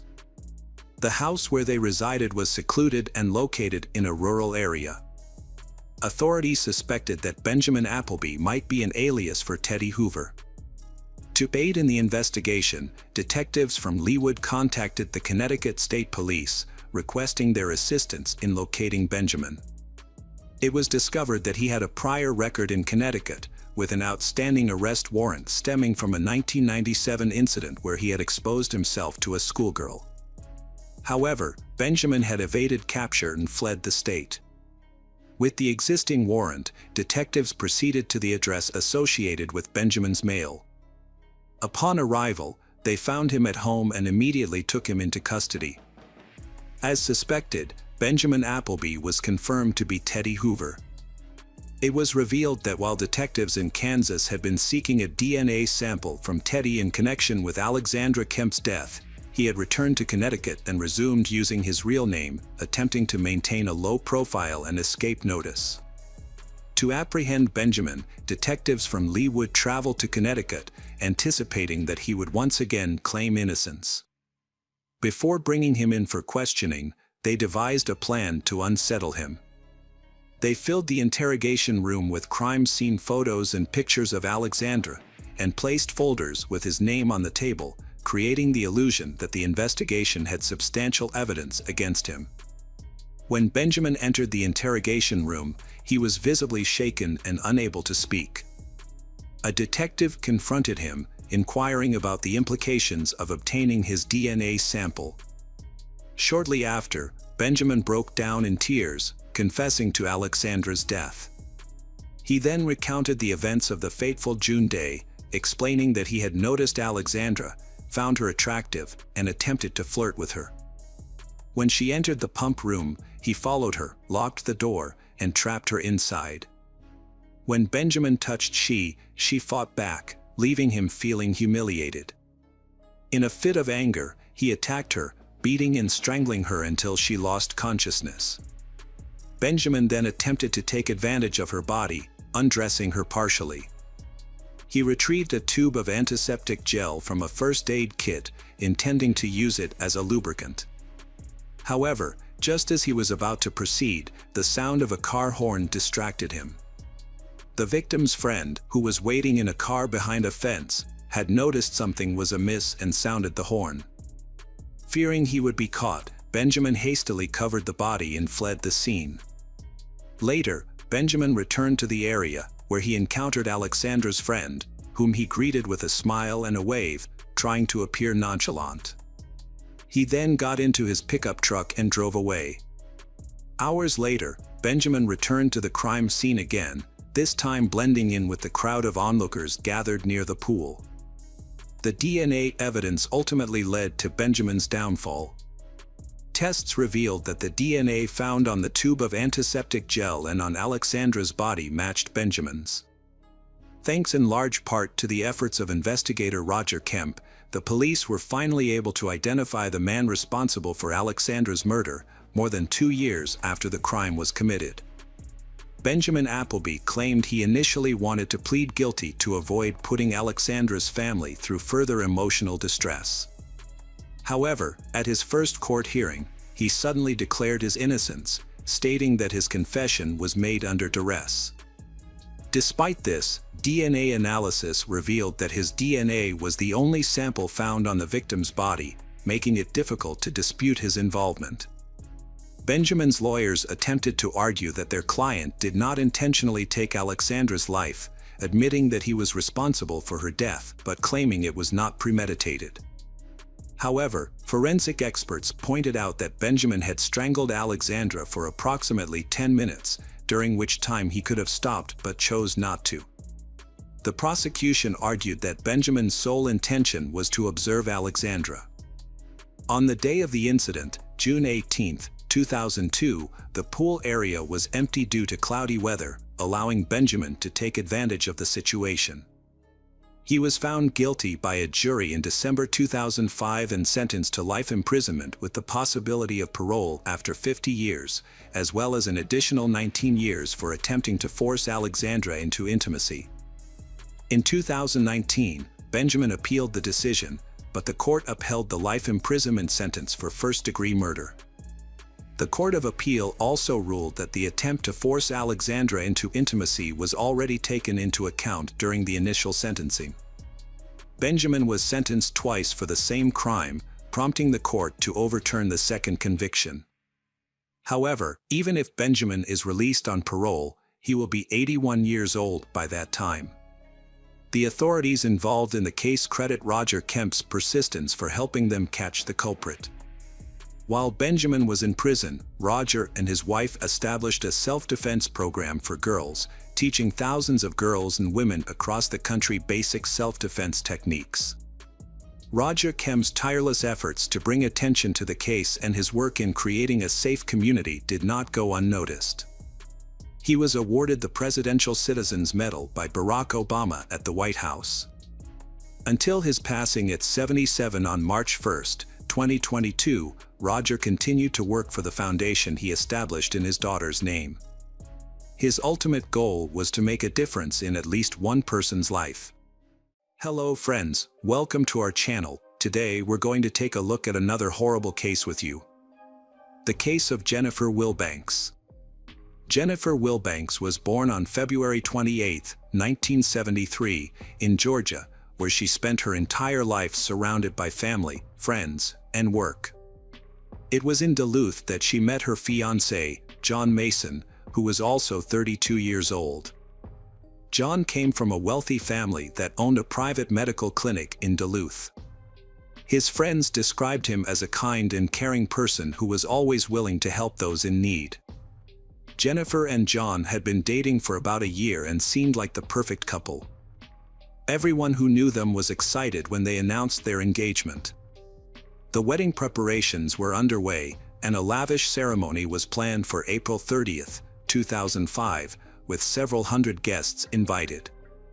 However, just 4 days before the wedding, on April 26, 2005, John reported Jennifer's disappearance to the police. He claimed she had gone for an evening run and never returned. John initially tried to find Jennifer on his own but eventually sought help from law enforcement. The next day, April 27, a massive search operation was launched, involving over 300 police officers and volunteers. They combed through the wooded areas and water bodies along the route Jennifer was supposed to run. Given the urgency of the situation, even off-duty police officers were called in to assist. One of the search teams found potential clues, including clothing, sneakers, and a strand of long, dark hair. All of these findings were sent to the lab for examination.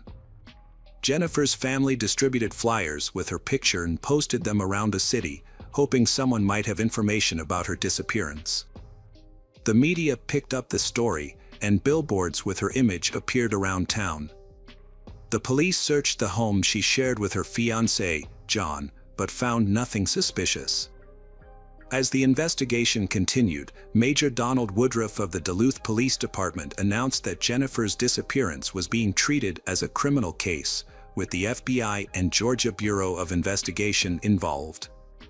Despite a second day of searching, no signs of Jennifer were found. Her family was shocked and distraught, and they reached out to radio and TV stations to publicize her disappearance, suggesting that she might have been kidnapped and taken out of state. Jennifer's family begged her possible kidnapper to release her. The cable news channels extensively covered the story, raising questions about her disappearance. Jennifer was just 4 days away from her wedding. Her relatives, visibly distraught, made emotional appeals during press conferences and interviews. In this photo, a visibly distressed John Mason is shown comforting his mother-in-law.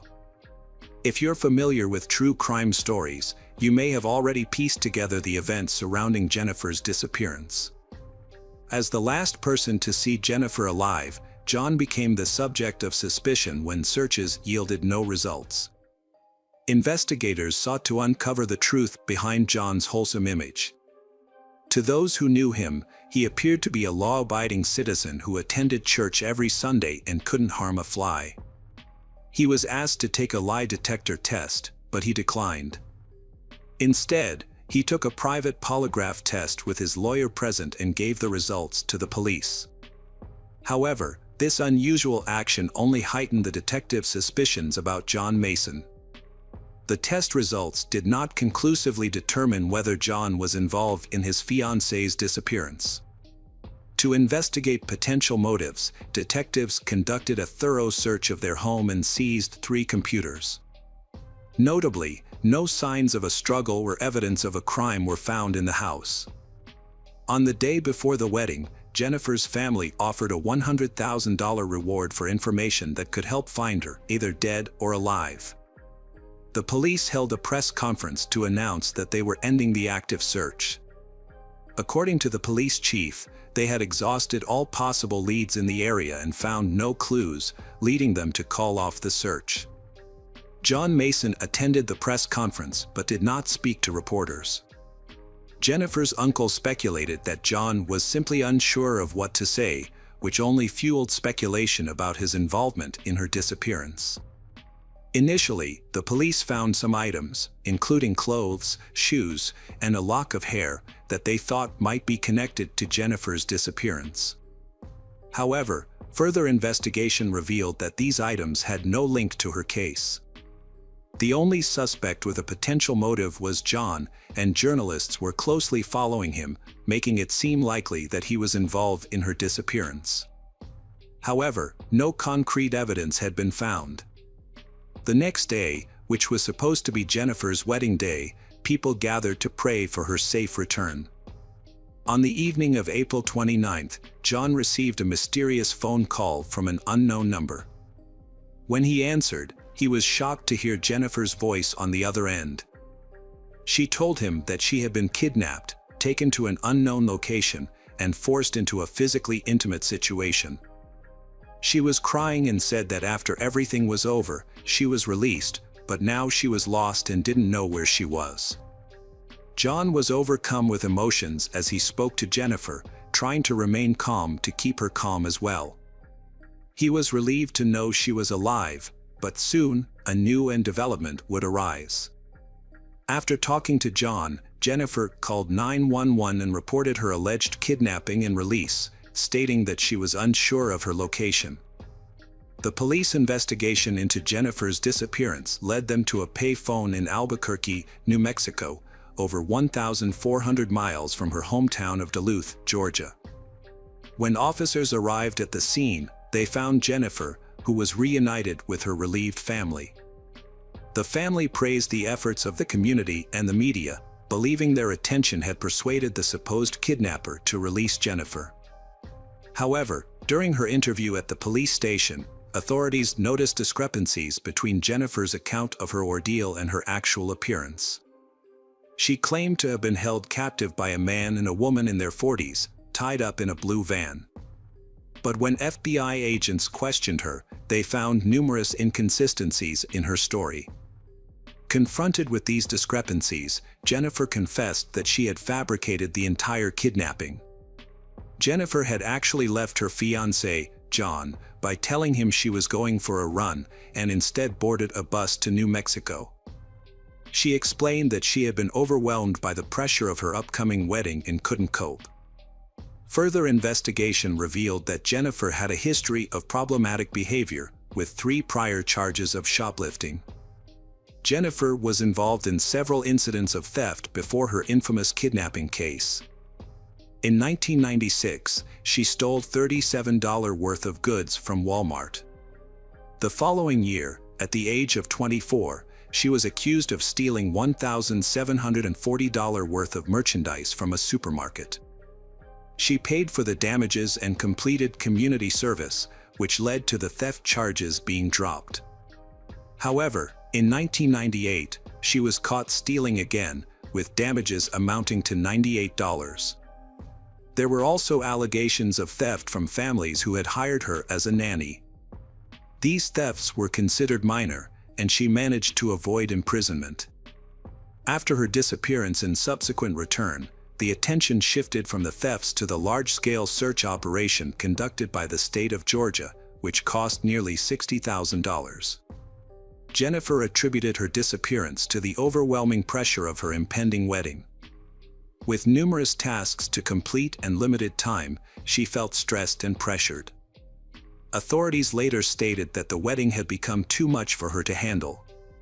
Duluth Police Chief Randy Belcher clarified that Jennifer's fiancé was innocent of any involvement in her disappearance, despite initial suspicions. Jennifer Wilbanks, dubbed the Runaway Bride, apologized publicly to her family, friends, and community for her disappearance. When she returned, her fiancé, John Mason, immediately gave her back the engagement ring she had left behind, signifying his ongoing commitment to their relationship. According to Mason, his commitment to Wilbanks was solidified when he proposed and gave her the ring, regardless of their unfinished wedding plans. Following her return, Wilbanks sought medical treatment to address underlying issues that contributed to her escape. However, her troubles persisted, and she was charged with making false statements related to her disappearance. This led to a guilty plea for perjury, resulting in 2 years of probation, 120 hours of community service, and a restitution payment of over $15,000 to the city. The situation took another turn when Wilbanks sued her now ex-fiancé, John Mason, in 2006. They had ended their engagement, and Wilbanks claimed that Mason had exploited her trust during her treatment by selling the rights to their story for $500,000 without her knowledge. He allegedly used the funds to purchase a house, registered solely in his name, and then kicked her out after their breakup. Wilbanks sought $250,000 as compensation for her share of the house and an additional $250,000 in damages. After the failed wedding, John Mason filed a countersuit against Jennifer Wilbanks, claiming he suffered emotional distress from being left at the wedding and suggesting she might have been involved in her own disappearance. In December 2006, both parties dropped their lawsuits, reportedly as part of a settlement. Meanwhile, Jennifer's notoriety caught the attention of global media, making her a temporary celebrity. In the aftermath, several products emerged, such as a runaway bride action figure and a hot sauce called Jennifer's Hightail and Hot Sauce. A musical play based on her story opened in Duluth, Georgia, in March 2008.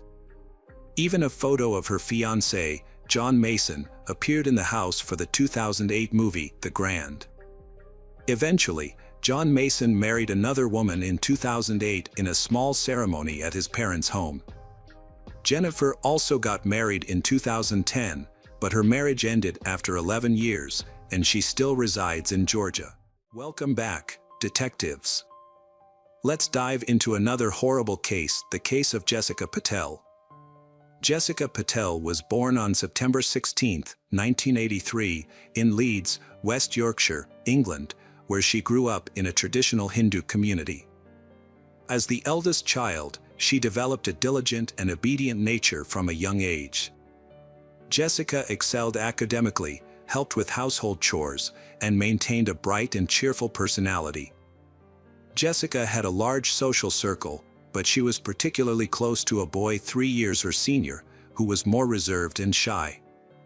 They often spent time together, and as Jessica matured, she blossomed into a beautiful young woman.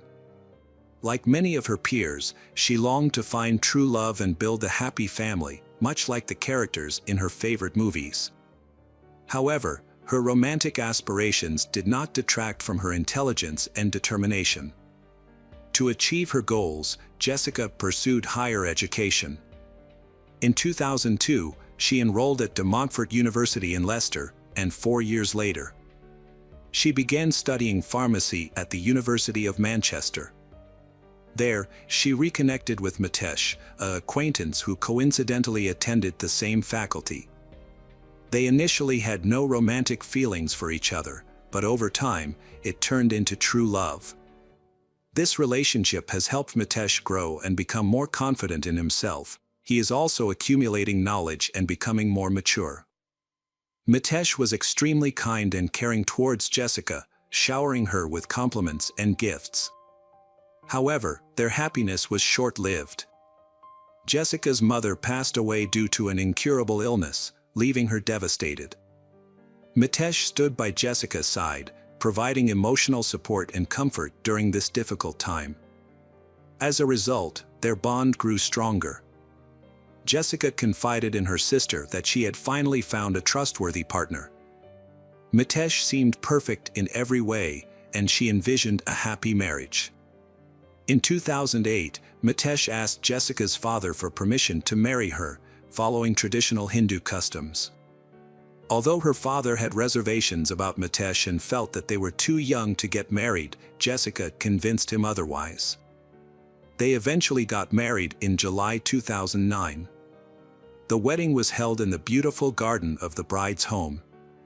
Initially, the newlyweds, Mitesh and Jessica, seemed like a perfect couple. However, things took a turn for the worse soon after. Mitesh's behavior changed dramatically. He became distant and cold, leaving Jessica feeling lonely. Their intimate life also suffered, and they didn't have any physical relationship for about 10 months after their wedding. This was very distressing for Jessica, who couldn't understand why Mitesh's feelings towards her had changed so drastically. Jessica tried to find fault in herself, wondering if she was the reason for Mitesh's change in. Meanwhile, she had just graduated from university in 2010 and was looking forward to starting her career as a pharmacist. She has a good education and a promising career. However, Mitesh's attitude continued to deteriorate. He became increasingly controlling and suspicious, constantly monitoring Jessica's every move. In February, her family suffered another grief. Her grandfather falls ill, his health begins to decline rapidly, and death seems inevitable. Manal's husband does not allow Jessica to spend much time with her family. This was the root of the conflict between they. When Manal confronted her husband about this, he became angry and responded by punching her in the face. As a result, when her grandfather was seriously ill, Jessica was only able to visit him a few times. Jessica comes from a traditional Indian family where his word is the law, restricting her from making her own choices. She felt trapped in a lonely marriage. One day, she confided in her family about her concerns. She expressed her suspicion that her husband, Mitesh, was being unfaithful. She noticed that whenever he received a phone call, he would excuse himself to another room. Additionally, he often stayed up late, spending hours alone, which further fueled her doubts. In 2012, Jessica's suspicions about her husband's infidelity were confirmed when she discovered romantic messages on his phone. Seeking help, she confided in Mitesh's cousin, with whom she had a good relationship. Instead of offering help or advice, the cousin blamed Jessica for her husband's behavior, implying that she was responsible for his infidelity. This response from Mitesh's cousin left Jessica feeling isolated and unsupported. To make matters worse, Mitesh also prohibited her from seeking comfort from her own sisters. It became clear that Mitesh was hiding something and trying to maintain his reputation and authority within the family and local community. In 2014, Mitesh and Jessica relocated to Lynor, a suburb of Middlesbrough in North Yorkshire, in an effort to start anew and distance themselves from their family. They purchased a large house, made renovations, and later opened their own pharmacy. Jessica had hoped that this fresh start would bring positive changes to their relationship. While their relationship did improve slightly, one thing was still missing: children. For 6 years, Jessica struggled with infertility, and Mitesh made veiled threats that he would leave her if she didn't become pregnant. In October 2015, she decided to go through in vitro fertilization. However, the initial attempts were unsuccessful, causing her to become increasingly anxious and depressed, especially with the added stress of hormone treatments. To make matters worse, Mitesh's behavior changed. He became distant and cold towards her at home. He would only show affection in public, and even then, it seemed superficial. He was often preoccupied with his phone, and the tension between them became unbearable. She reached her breaking point and suggested they separate, confessing that she was unhappy in the marriage. Mitesh's response caught her off guard. He claimed to love her and promised that things would improve over time. He even suggested that having a baby would strengthen their family bond. Jessica believed his words. For a moment she felt comforted and listened to, and her doubts subsided. On May 9, 2018, Mitesh and Jessica Patel received the exciting news that 3 of their embryos had been successfully fertilized, with a transfer scheduled for the following month. Jessica was overjoyed at the prospect of becoming a mother and eagerly shared the news with her family. Tragically, their happiness was short-lived. A few days later, on the evening of May 14, 2018, Mitesh Patel made a frantic call to the emergency services, reporting that he had found his wife's body at their home. He claimed that he had left the house earlier to buy food and pick up his laptop from work. When he returned home, he found that the house had been burglarized and Jessica was lying unconscious on the living room floor. Mitesh told police that Jessica's skin was cold to the touch and there were bruises on her neck. He was clearly distressed, crying as he spoke. The police assured him that rescuers were on the way. When the officers arrived, they found Jessica's body on the living room floor, her wrists and ankles bound with duct tape. A grocery bag was nearby. Despite the medical team's efforts, Jessica died on the scene. The investigators sought to determine the motive behind the heinous crime. Upon examination, they found that the house had been thoroughly ransacked, with drawers and closets turned upside down. It was evident that the perpetrators had been searching for valuables, as they had even torn apart their bed mattress. The missing jewelry and cash further supported the notion that the primary motive was robbery. Jessica's husband, Mitesh, also believed that their house had been targeted by robbers. According to Mitesh's statement, on the day of the incident, he followed his usual routine, working a morning shift, going to the gym, and returning home afterward. His wife came home around 7 p.m. Later, Mitesh decided to order pizza and left the house at 7:44 p.m. Surveillance footage from a nearby pizzeria corroborated his alibi. Before leaving the pizzeria, he tried to call his wife to tell her he was on his way home, but no one picked up. Mitesh stopped at a pharmacy without notice, so he returned home later than expected. When Mitesh returned home at 8:50 p.m., he was met with a gruesome scene. His wife was bound, and their belongings were scattered everywhere. Neighbors was left reeling after the tragic event. This neighborhood is known as a wealthy and peaceful place, and has never had a crime before. The autopsy report revealed that Jessica's cause of death was strangulation, with the attacker using a bag, bare hands, and an electrical cord to ensure her demise. Since there were no signs of forced entry, investigators initially suspected that Jessica knew her attacker and had let them into the house. Jessica's family quickly arrived and comforted Mitesh, who appeared to be extremely sad and lost over the passing of his wife. However, the police had their suspicions, and a thorough search of the house uncovered some crucial clues that would eventually lead to the capture and trial of the perpetrator. A health monitoring app on Jessica's phone also played an important role in finding the truth.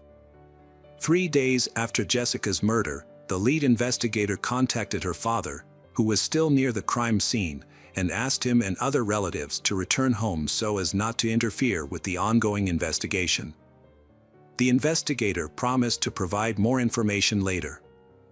Meanwhile, detectives were preparing to arrest the prime suspect in the case, Mitesh Patel. Several key pieces of evidence had led them to this conclusion. During the search of the crime scene, police found a damaged hard drive from a surveillance camera installed in front of the front door. The device was discovered in a suitcase under the bed. Further investigation uncovered a hidden photograph in their nightstand that showed Mitesh embracing another man, named Amit. Additionally, footage from a camera across the street revealed that only Mitesh and Jessica entered and exited their home on the day of the murder, May 14th. The footage shows that Mitesh returned home at 3:30 p.m. Jessica arrived home from work at 7 p.m., and Mitesh left the house briefly to pick up pizza at 7:44 p.m., returning at 8:50 p.m. Since no one else was seen entering or leaving the house, the evidence pointed to one conclusion: Mitesh was the likely perpetrator. Mitesh was the prime suspect in the investigation, but the police lacked concrete evidence against him. As the detectives dug deeper, they uncovered a shocking secret that Mitesh had carefully kept hidden. Jessica had suspected that her husband was being unfaithful, and her instincts were correct. However, it was not what she expected. Mitesh was hiding his true sexual orientation. His marriage to Jessica was just a cover, a way to hide his true feelings for other men. 2 years into their marriage, Mitesh met Amit, an Indian man who was openly gay. Despite their cultural differences, they men quickly fell in love and secretly met each other whenever Mitesh was away on business. Unbeknownst to Jessica, her husband was leading a double life, pretending to be the perfect spouse while carrying on an illicit affair. In 2016, Amit moved to Australia, but Amit and Mitesh continued their relationship.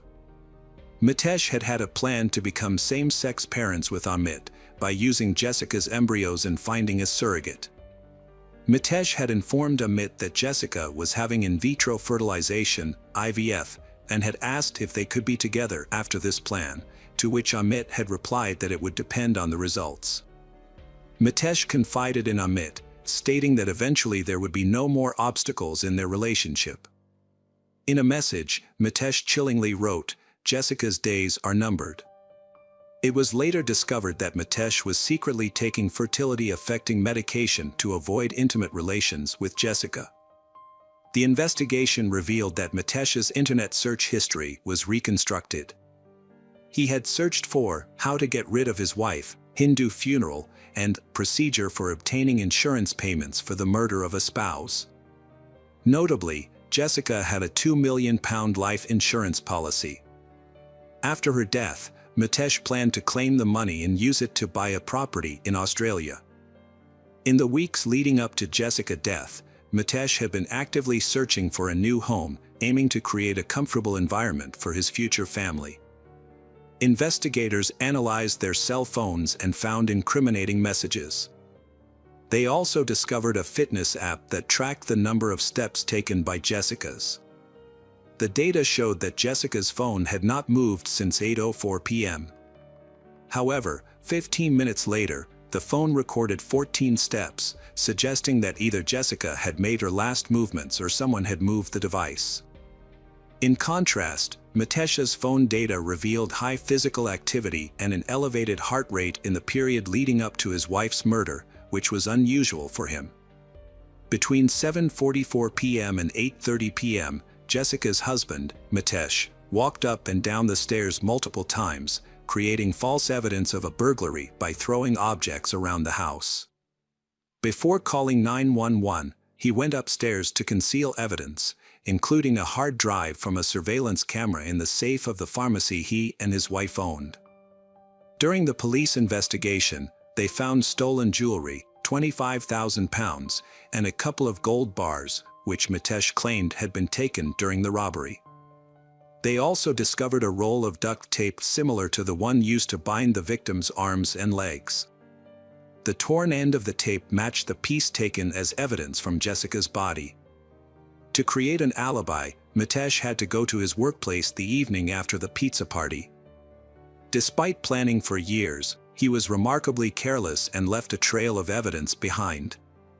Furthermore, DNA analysis found under Jessica's fingernails showed that it matched Mitesh's DNA. Mitesh had scratch marks on his neck, which he attributed to a fall. During the investigation and subsequent trial, Mitesh, the accused, denied any wrongdoing. He claimed that his interactions with Jessica were mere coincidence. The 3-week trial strung together the developments in the case. It was established that he attacked his wife as soon as she entered the house. She fought back and scratched the attacker but was eventually controlled. Initially, Mitesh had planned to kill his wife by administering a lethal dose of insulin. However, this method takes a long time to be effective and there is a risk that the plan will be discovered. To ensure a quicker outcome, Mitesh suffocated his wife by putting a bag over her head. To make sure his wife was dead, he strangled her with his hands and then used a rope. The prosecution presented physical evidence, including empty ampules found in Mitesh Patel's laptop bag, which linked him to the crime. Mitesh brutally murdered his wife, Jessica, in their home, a place they had shared for years. The entire ordeal took only 20 minutes. He then brutally tied her up to create the appearance that she had been robbed.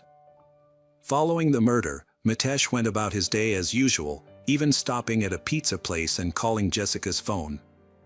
The news of her death left both families in shock and disbelief. Tragically, Jessica had been seeking help in the months leading up to her murder, but her cries for aid were ignored. Only her sister seemed worried, but they couldn't do much to help either. The jury deliberated for 2 hours before delivering a guilty verdict. On December 5, 2018, the court sentenced Mitesh Patel to life in prison, with the possibility of parole after 30 years. Mitesh showed no remorse for his actions, and it seemed that the only person he felt sorry for was himself. The family was still grappling with the loss of Jessica's death, remembering her in their daily prayers and cherishing the happy moments they had shared together. It is unlikely that they will ever forgive Mitesh for his heinous crime. According to Hindu beliefs, her soul must be reborn.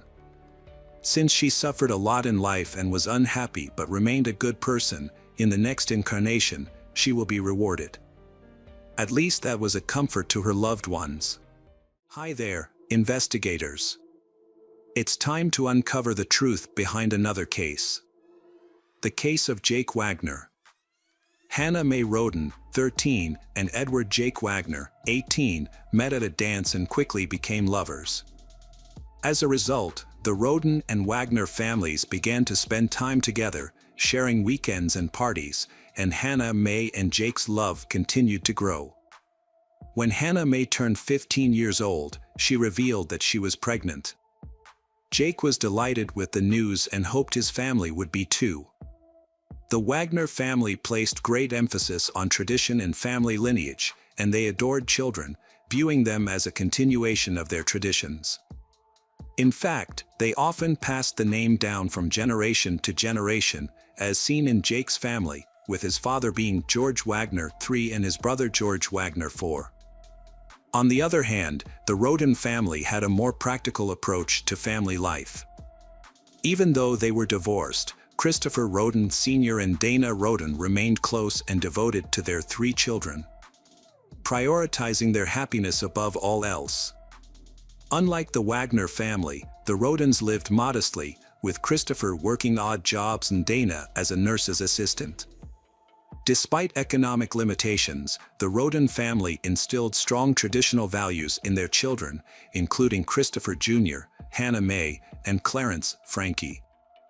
The family was overjoyed when Hannah Mae gave birth to a daughter named Sophie, and they threw a big party. However, when Jake asked Hannah Mae to move in with him and his family, she refused. She became increasingly wary of Jake due to his increasingly controlling and aggressive behavior. Hannah Mae was initially attracted to Jake's caring and thoughtful nature, but over time, she realized that Jake was trying to limit her independence. Jake's aggression repeatedly caused Hannah Mae's feelings for him to cool. Her refusal to move in with Jake created tension with him. Jake believed that Hannah Mae was preventing Sophie from growing up in a safe and healthy environment. Despite Hannah Mae's denials, Jake became increasingly controlling. Hannah Mae finally ended the relationship in March 2015, tired of Jake's aggressive behavior. At that point, the Wagner family wanted sole custody of Sophie. Jake had to put in a lot of effort to convince Hannah Mae to sign over custody of the children to him and his brother. However, Hannah Mae refused. In a heated exchange, Jake angrily sent a text message saying that if necessary, he would use force to gain custody of Sophie. This revelation confirmed the Wagner family's willingness to use coercion and intimidation to achieve their goals. To protect herself and her daughter from this unscrupulous family, Hannah decided to distance herself and raise her child alone. She chose to work as a nursing assistant, continued her studies, and took care of Sophie herself. The situation escalated when Hannah became pregnant again. Although Hannah confirmed that the child was not Jake's, he still had doubts and tried to discover the truth. In December 2015, Jake logged into Hannah's social media accounts but found no evidence of an affair.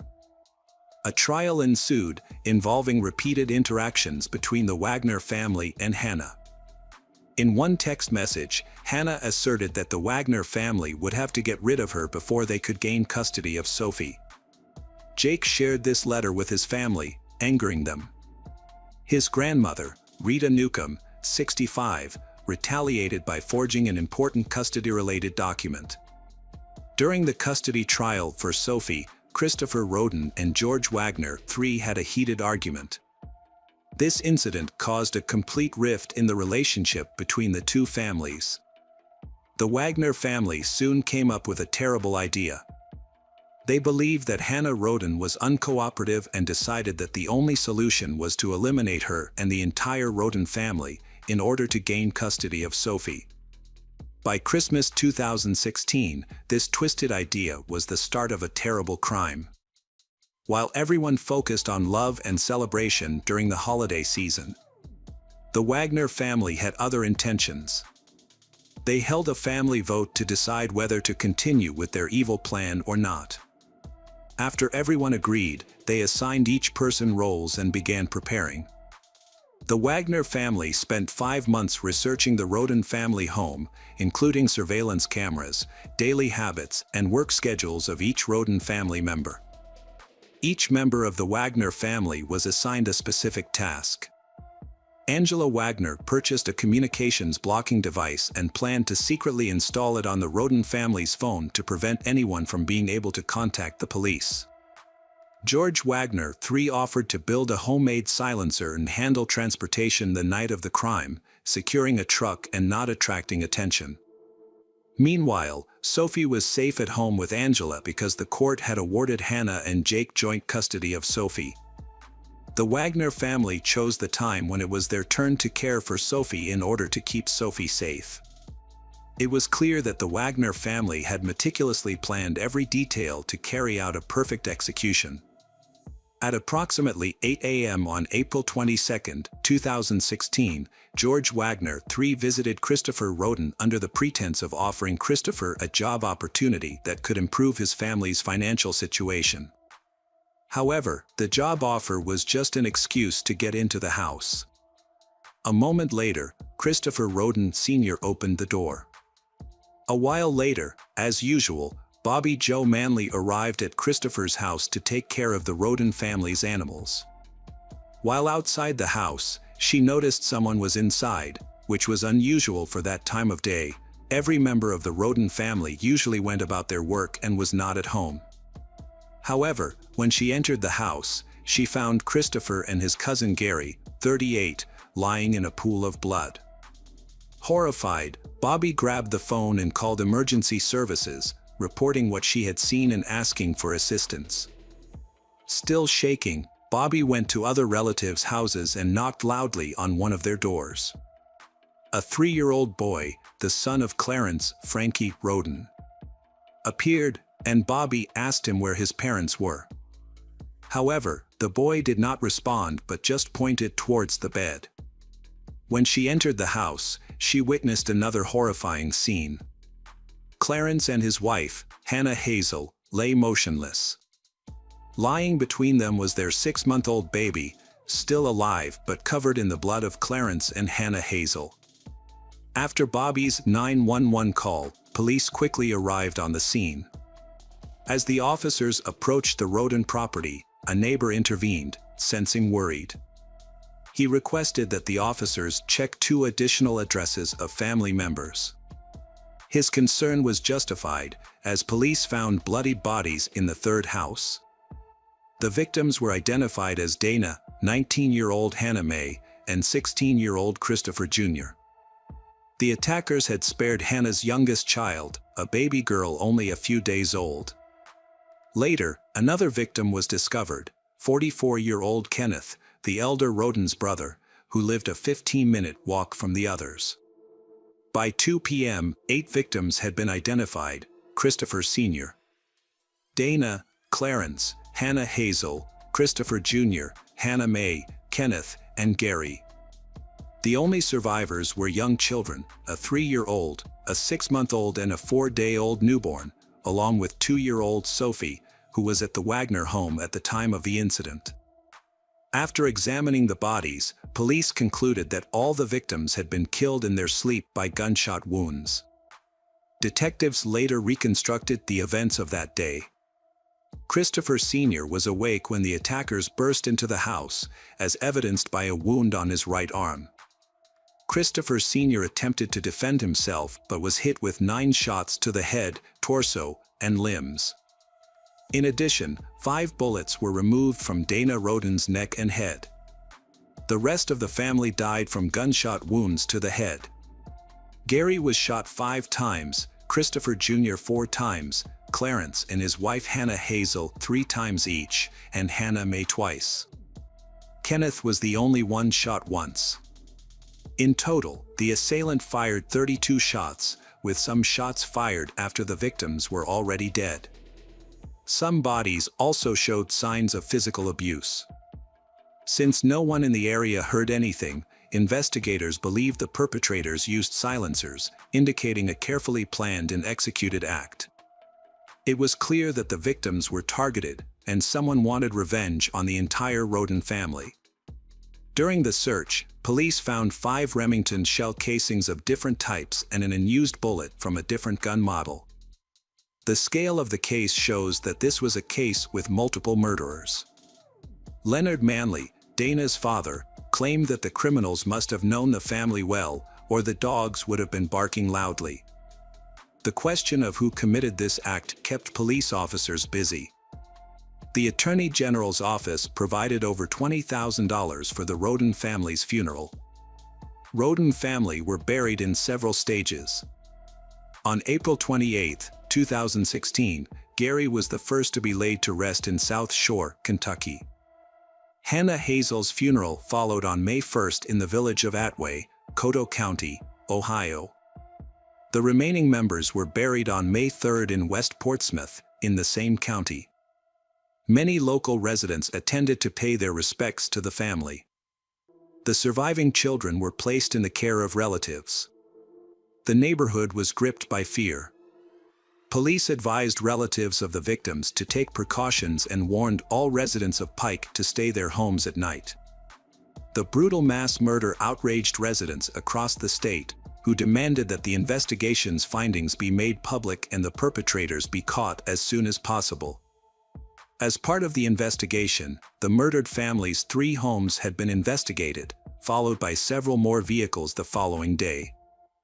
Forensic experts had participated in the investigation and had meticulously examined the homes, but no DNA evidence of the suspects had been found in any of the homes. Cameras had been installed in the houses, but they had not provided any useful information because they had been disabled. It seemed the culprit had planned every detail carefully, leaving no clues behind. However, detectives eventually discovered a key piece of evidence that had helped solve the case. An important detail was that marijuana plants were discovered at 3 crime scenes. At one location, around 200 plants were found. The police believed the cannabis was grown for sale rather than personal use. This led to speculation about the involvement of Mexican drug traffickers. However, the amount of cannabis found was too small to suggest an attack by an entire cartel. In January 2017, a close relative of the Roden family was arrested for drug trafficking. This was considered a coincidental circumstance. Leonard Manley stated that his daughter, Dana, had no involvement with the cannabis operations. Some family members confirmed that the older brothers, Christopher and Kenneth Roden, grew marijuana, but they were unaware of any large-scale cultivation. Specialized equipment for breeding chickens for fighting, as well as cages with roosters, were found at the Roden's house. However, it soon became clear that illegal cockfighting was not the cause of the homicides either. Months went by without uncovering the true motive behind the crime. On April 13, 2017, local authorities announced they lacked sufficient evidence to make any arrests. Nevertheless, prosecutor Rob Yum stated the investigation was ongoing, suggesting they had some leads they were not yet ready to disclose. Another year had passed since the mass crime occurred, and its second memorial service went largely unnoticed.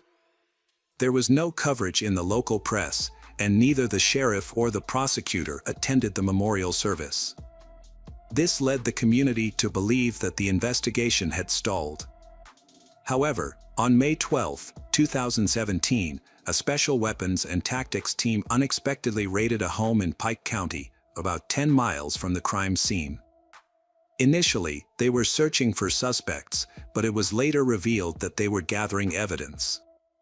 Detectives also searched a house in Adams County that had once been owned by Jake Wagner, although he had sold it by then. The investigation took a dramatic turn on June 20, 2017, when the focus shifted to the Wagner family. The investigation included 26-year-old Jake, 27-year-old George III, 47-year-old George IV, and 48-year-old Angela, who lived approximately 15 miles from the victim.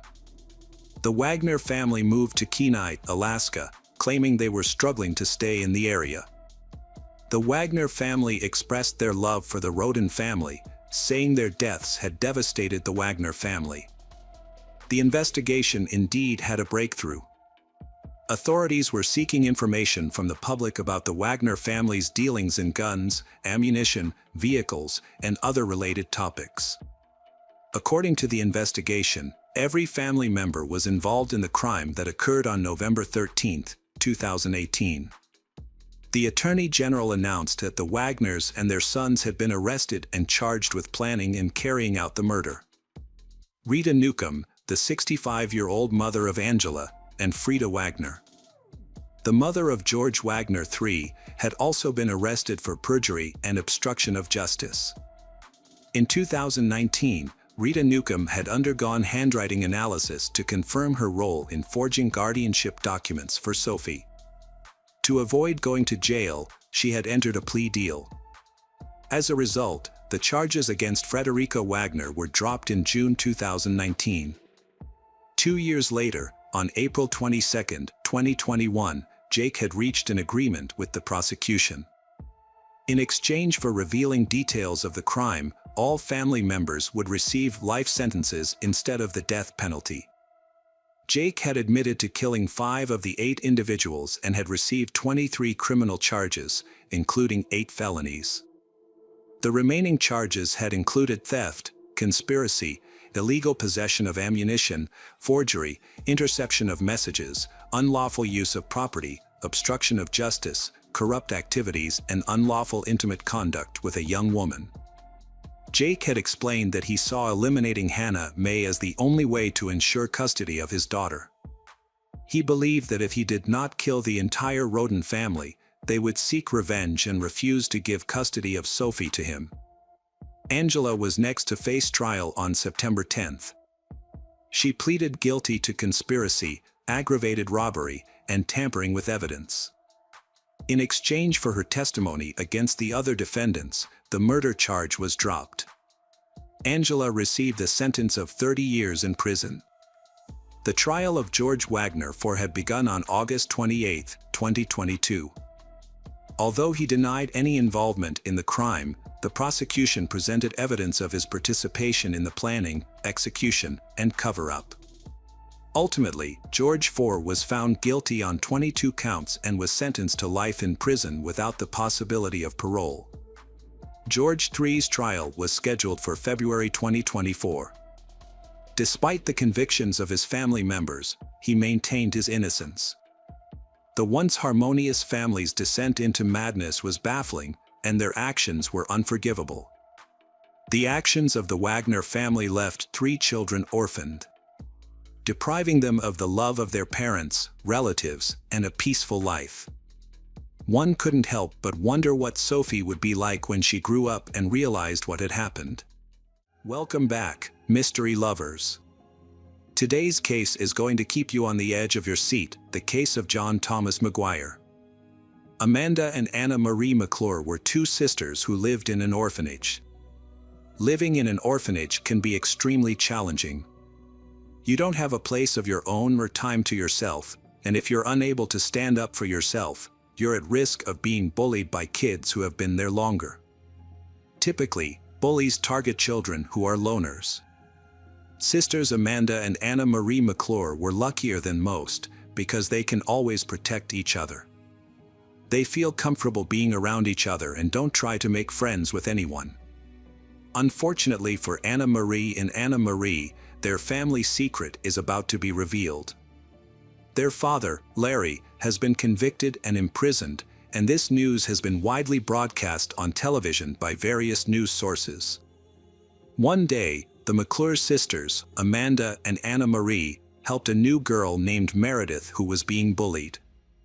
Meredith had been living with her mother, who was addicted to drugs. After her mother's death from an overdose, Meredith was too afraid to call for help and stayed with her mother's body for a few days. It wasn't until a friend visited and found her mother's body that emergency services were called. Meredith soon became friends with the McClure sisters, and the three of them had a lot of fun together. Amanda and Anna Marie never told anyone why they were living in an orphanage. And when Meredith asked, Anna Marie made up a story about their father being a police officer who died while on duty to catch a dangerous criminal. Meredith was so impressed with Anna Marie's story that she told it to the other children at the camp. Overnight, the McClure sisters became heroes and were admired by everyone. Most of the kids in the shelter had parents who had died from substance abuse or were in prison, so the McClure sisters' story made them stand out in a positive way. The sisters' secluded life at the orphanage came to an end when all the children wanted to befriend them. However, this marked the beginning of a difficult period in their lives. A heartbreaking truth comes to light: their father, presumed dead, is actually alive and serving a prison sentence for violence and sex crimes he committed against minors. The sisters' lives became a nightmare. However, they got a second chance when two different families decided to adopt them. This meant they would be living apart, and their bond was eventually broken. Amanda, who had previously worried her adoptive parents. They were worried that she would be single forever, and that not having a biological family had a profound effect on her mental health. Amanda's adoptive parents were relieved to learn that she was in a serious relationship with a man named John Thomas McGuire, who was 38 years old.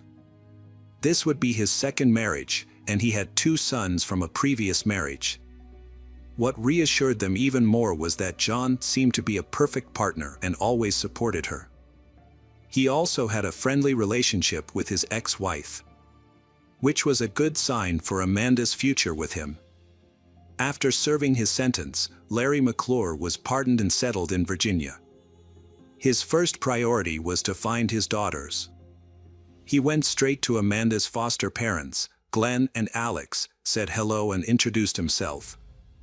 He asked to see Amanda and requested her contact information, including her address and phone number. Although Larry appeared disheveled and intimidating, with deep wrinkles and dark circles under his eyes, he didn't seem intoxicated. However, his behavior was not quite right. Glenn, Amanda's foster parent, refused Larry's request but promised to inform Amanda that her biological father was looking for her. Larry was taken aback by the term biological father, but he thanked Glenn and left. Glenn did keep his promise. He told Amanda that her father was free and was looking for her. Amanda was torn, with a part of her wanting to reject her father, given his past mistakes, and another part wanting to give him another chance. Amanda reaches out to her father, Larry, after many years of separation. Amanda initiates the conversation by calling her father, who is overjoyed to hear from her. Larry asks about her well-being, and she shares that she's doing well, married, and happy. Larry was very happy for his daughter and invited her and her husband to have dinner with him. Amanda is initially uncertain about meeting her father, but he senses her hesitation and reassures her by telling her to forget the old grudges, and he has lived all these years with only one thought: to see her and Marie. This suggests that Larry has been thinking about his daughters and wants to see them again. Larry's meetings with Amanda and John led to their introduction to the world of illegal substances, which he manufactured himself in his camper. Initially, their financial situation was stable, but Larry manipulated them into funding his substance production. As their addiction deepened, they both lost their jobs. Larry persuaded John to register as a drug addict to receive $180 in state assistance. However, this amount was insufficient to support their habit, and Larry continued to exploit them for money.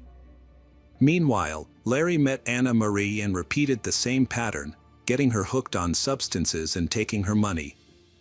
Amanda and John's situation spiraled out of control. They accumulated huge debts, lost their house, and were forced to move into Larry's camper. John's parents, who were unaware of the situation, were told that they was going on a trip together. In reality, Amanda and John had become entrenched in a cycle of substance abuse and alcohol consumption with Larry, and John's parents have never heard from their son since. On Valentine's Day, John, still reeling from the effects of substance abuse, planned a romantic evening for his wife Amanda at the family circle. He cooked a fancy dinner, inviting Larry and Anna Marie to join them. However, under the prolonged influence of the drugs, a disturbing situation unfolded. Amanda and Larry, who were supposed to be father and daughter, began to develop an inappropriately close relationship. Sadly, John was unaware of this, and as a result, he became redundant in their twisted relationship. During the meal, John spoke very many warm words to Amanda, which made Larry extremely anxious. As the tension increased, Larry interrupted John's speech and asked if he could be completely honest with his wife. John agreed, and Larry suggested a game. They tied John's legs and instructed him to answer truthfully about his life. Initially, the questions covering topics like childhood and school. However, under the influence of drugs, Larry began to accuse John of being an undercover FBI agent. When John denied this, they hit him. Although John begging for mercy, but he was ultimately struck on the head with a bottle of wine, the same wine he had brought for the family dinner. Over the course of 2 days, Larry, Amanda, and Anna Marie subjected John to torture while using illegal substances. When they thought it was time to end things, Amanda put a black bag over John's head and tightened it around his neck until he stopped breathing. They buried John in the backyard and then celebrated the engagement of Larry and Amanda, father and daughter, with more drugs and alcohol. On the 3rd day, their mental health worsened. They began to hallucinate, seeing John's ghost, hearing police sirens, and imagining that the ground where they buried John was disturbed as if he might escape and report everything to the authorities. The situation was chaotic, but the father and daughters still decided to take more drastic action. They dug up John's body, checked his pulse, and examined his pupils' reaction to light, even though he showed clear signs of decomposition. This, however, did not convince them that he was truly gone. In a frantic bid to prevent John from coming back to life, they dismembered his body with a wood axe and drove aspen stakes into each piece. They then buried the remains in different locations and covered them with lime to accelerate the decomposition process. 3 weeks later, Larry and Amanda got married. To conceal their relationship, Larry changed his name. The new family aimed to start afresh, moving to Kentucky. They promised each other to stop using illegal substances for good. To avoid suspicion, they even hung an American flag over their front door, just like their neighbors did. By this time, John's ex-wife and parents were becoming increasingly concerned about his lack of contact. In 2019, John's mother even filed a police report regarding his disappearance. Meanwhile, Larry failed to inform the police about his move to another state, which violated his probation terms and led to his return to prison. Larry's mental state deteriorated, especially after long-term substance abuse and alcohol use. This sent him into rehab, leading to anxiety and confusion between what was real and what wasn't, reflected in his disturbing behavior. Larry suspected that the parole violation was merely a pretext for authorities to search his backyard for John's remains. He felt an urgent need to contact Amanda or Anna Marie and instruct them to dig up the body parts and rebury them far from their home. Since all prisoner calls are monitored, he had to find a discreet way to communicate this information. Larry meticulously prepared a speech to convey his message, but ultimately, he was denied the opportunity to make calls. Unable to cope with the situation any longer, he decided to confess to the police. Larry thought that if he confessed to the murder before being charged, he might avoid the death penalty. He even considered blaming his daughters to make his situation better. However, the police officer did not believe him. First of all, what murder? What body parts were buried in the backyard? What crazy idea did this man have? Legally, they had to verify his claims. Initially, the police planned to conduct an investigation. They took his statement, and they found out that John was indeed missing. A police unit was sent to Larry's house. First on the scene, investigators found evidence that Larry had mentioned, confirming all of the criminal's statements. The McClure sisters were quickly apprehended. Amanda and Anna Marie were in shock, unable to believe that their father and stepfather could confess to such a brutal murder. They were even more stunned to learn that Larry was trying to portray himself as an innocent bystander, claiming in his testimony that it was his daughters who killed John, and he was just unwittingly involved in the crime. As the investigation unfolded, each the family McClure member sought to protect themselves and convinced the police that their involvement was purely accidental. This situation was particularly difficult for John's relatives because there was no body, only remains were found. Those remains had to be carefully collected by forensic experts, transported to his parents, and ultimately buried in a closed coffin. It has been mentioned many that John was a kind person. Despite the challenges they faced, his parents were able to arrange for his burial. Some friends contributed financially, while others assisted with transportation and funeral planning. John was laid to rest at a Lutheran church on October 25, 2019. On February 15, the day after Valentine's Day, a member of the McClure family posted on Facebook, claiming it was a message from John. The post stated that he was going on a long trip and would be out of touch, asking friends not to worry about his absence. This raised suspicions that the family McClure had planned to kill John, and they wanted to deceive others to avoid causing panic. Despite the severity of the crime, but during the trial, Larry and Amanda received an additional 6 months in their sentence due to their illegal father-daughter marriage, which is prohibited in the state. The trial began, and Larry testified. He revealed that he had always felt remorse for his children throughout his life. He explained that when they were very young, he committed a serious crime that led to them being placed in an orphanage. Their birth mother had abandoned them, and he was the only one left feeling heartbroken. Larry expressed deep gratitude towards the families who adopted his children, mentioning that he had even prayed for their adoptive parents in churches. He desperately wanted to make up for the years gone by with them and admitted that this might be why he made the choices he did. He describes John as a wonderful young man and expresses his grief for him. He says that if he could change the past, he would, but emphasizes that no one can bring the dead back to life. He mentions his deep love for his daughter Amanda. However, he notes that Amanda does not care about John, her only concern is taking money from his account.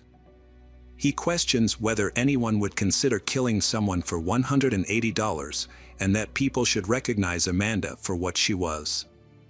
He called her a monster, not a human. He stated that he, Amanda and Marie, were addicted to drugs and that they deserved to be punished for their actions.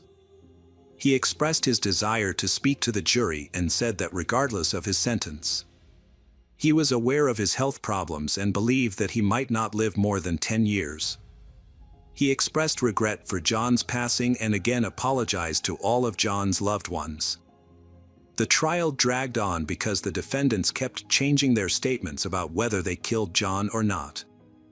Amanda, unable to bear the long trial, made a deal with investigators.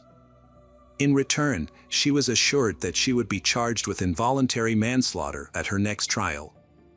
Larry then gave another speech. He said, "The four of us bought the ingredients to make illegal drugs. Amanda came to me and shared her wish to get revenge on John. The reality is that John, while high on drugs, assaulted Anna Marie, which led to her becoming pregnant. For me, I needed to regain my daughter's trust after years apart. I felt I could not refuse their demands. I often blamed myself for what had happened and thought about ending my life. But I wondered, why should I suffer when this crime was committed by them?" After Larry's speech, it was John's family's turn to speak. John's mother cried uncontrollably and could not express her emotions. She expressed, "Even if one day I can forgive the McClure family, I will never forget what they did. I also hope I live long enough to see one of them die before me." Next, John's children spoke, cursing the killers and declaring that they would never forgive them. The judge delivered the final verdict, sentencing Larry McClure to life in prison without the possibility of parole. When the sentence for Amanda was revealed, her adoptive parents regretted telling her that her biological father was looking for her. They had always raised her with the freedom to make her own choices, unaware that this freedom could lead to such dire consequences. At the time the verdict was announced, Amanda stated that her father's jealousy was the root cause of the situation. Her adoptive parents pleaded with the judge to consider that Amanda's involvement in the crime was heavily influenced by Larry's negative impact, asserting that she would never have committed such a violent act otherwise. However, the prosecutors argued that the murder was a planned act, suggesting that Amanda and Larry were conspiring to be together as a couple. The initial hearing focused on Amanda, who was sentenced to 40 years. The judge said Amanda could serve only 20 years. During Anna Marie's sentencing, she attempted to speak out against John's murder. However, she felt pressured by her father and sister to do what they wanted, and she only attended Larry and Amanda's wedding out of concern for her own future. Ultimately, Anna Marie was sentenced to 40 years. Hi there, investigators. It's time to uncover the truth behind another case. The case of Lin family. Min Lin and Yun Lin's romance began in the late 1980s when they met at an Australian university. They both came from China and had moved to Australia to further their studies. Min had completed her bachelor's degree and was doing an internship, while Yun participated in a student exchange program. They met each other after meeting accidentally in the university hallway. After graduating, they got married and settled in North Epping, Sydney, where their love continued to grow into a strong, close-knit family. Min and Yun had their first child, Brenda Lin, in August 1994. She was mostly known as Brenda. Their son, Henry, was born in 1997, and their youngest child, Terry, was born in 2000. At the start of the 2000s, Min and Yun decided to start a business, opening a small newsroom. Through their hard work, it became a successful news agency with a publishing arm on Rose Street. The Lin family's business success had brought them economic security. A spacious house, a luxury car, and good education for their children. Min had handled business affairs, while Yun had focused on taking care of their home and children. Neighbors had respected the Lin family for their hard work and kindness. As parents, Min and Yun had been appreciated for their care and love for their children. They had never quarreled, their children had been very obedient and close-knit. Brenda, the eldest daughter, had stood out for her beauty, good academic performance, and kindness towards animals. Henry and Terry, two sons, had been both active and loved sports, especially soccer. As the Lin family had settled into life in Australia and their assets had increased, they had begun bringing relatives from China to live with them. In the early 2000s, Min's parents had been the first to move to North Epping and had helped with childcare. A few years later, Yun's parents also moved to Sydney suburb, with Min and Yun buying them a small house. Yun's sister, Irene, came to live with the Lin family, assisting with household chores and the children. By this time, The Lin family business was generating substantial income, reportedly nearing $1 million annually. In late 2007, Min Lin's younger sister, Kathy, and her husband, Robert, moved to Australia in search of better opportunities. They had visited before and briefly lived in Melbourne but had returned to China. This time, they were determined to settle in Australia for good. Robert was a former successful ear, nose, and throat doctor in China, decided to try his hand at entrepreneurship. He and his wife invested all their savings in a restaurant in Sydney, but the business struggled and eventually closed. Robert's subsequent attempts to open a cafe or snack bar also failed due to his lack of business skills and financial management experience. Lin's family had a habit of meeting every Friday night. Their last family gathering took place on July 17, 2009, at Kathy and Min's parents' home. The next morning, July 18, the Lin family's store had not been open, making longtime customers feel surprised and confused. This sudden closure had raised their concerns. One of them tried to contact Min multiple times but was unsuccessful, so they called Min's sister Kathy to see if she knew what was going on. Kathy was surprised and worried because her brother never closed the shop without making arrangements first. Kathy tried to call Min and Yun, but they didn't answer. She also tried calling their home phone, but no one picked up. Kathy and her husband Robert were worried, so they decided to visit Min's house to make sure everything was okay. They arrived around 9 a.m. and saw the family car. They went to the house. The front door was unlocked, but there was no sign of Min or his family inside. Kathy went upstairs. When she opened the bedroom door, she was shocked by what she saw. The room was covered in blood, including the floor, walls, ceiling, furniture, and curtains. Yun Lin's body was on the floor near the bed, and she had been severely mutilated. Kathy screamed and stumbled backward, was shocked by the gruesome scene. In the room next to where Irene slept, a terrible scene took place. Irene lay motionless on the bed, her face beaten and bruised. The bedrooms of Henry, 12, and Terry, 9, also revealed horrifying scenes. Both were brutally beaten to death. Their bodies were found in separate corners of the room. Min Lin's body was found in his bedroom, covered with a blanket soaked in blood. He was killed in the same way as his family. It seems he was the first victim, followed by his wife, her sister, and then the two boys. Kathy immediately contacted emergency services. After Kathy's urgent call, Robert left to fetch the Lin's parents, who lived about 10 kilometers from the crime scene. Police and paramedics arrived quickly, encountering what they described as one of the most horrific crime scenes they had witnessed. Tragically, the Lin family members were all killed. Each person died from multiple blows to the head with a heavy blunt object similar to a hammer. However, the crime weapon was not found at the scene. The initial examination of the crime scene did not reveal any important clues. The killer did not leave the murder weapon behind, and they did not take any valuables or money. This suggests that the main goal was to kill the Lin family, not to steal from them.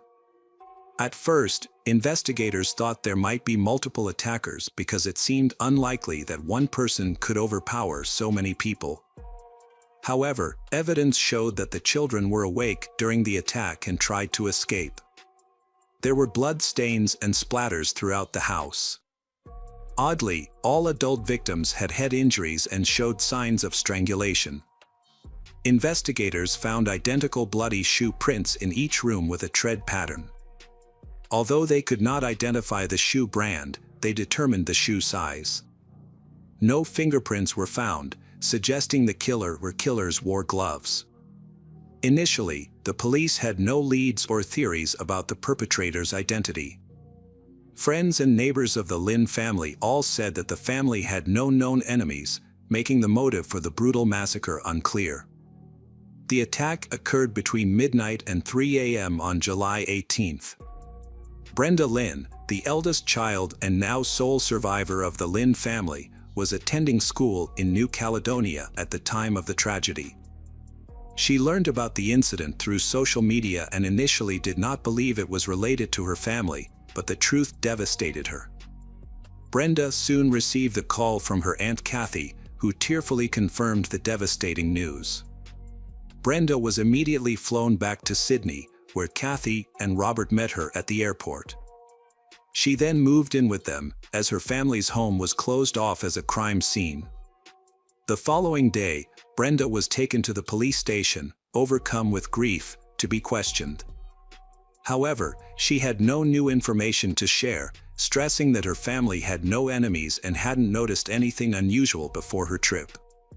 After her family's passing, Brenda inherited a significant fortune, including property and the family business. Since she was still a minor and in school, her guardians, Kathy and Robert, took on the responsibility of managing the estate. Brenda's grandparents offered their support, but Kathy and Robert insisted on being her caregivers. Robert even threatened to take legal action if the grandparents sought custody, claiming they were too old to care for a teenager. The matter was eventually resolved, with Brenda remaining in the care of her aunt and uncle. The Lynn's shop and publishing business reopened under new management after a temporary closure. However, Brenda had not yet taken over the business operations. Robert began reviewing the family's financial records, including bank accounts, savings, and real estate. Beside that, experts thoroughly investigated the crime scene, documenting every detail, but no concrete leads were found. They believed the killer acted alone and entered the house quietly, possibly through and with a key. The killer wore size 9.5 shoes with a distinctive tread pattern and likely used a hammer as the lethal weapon, which was never found.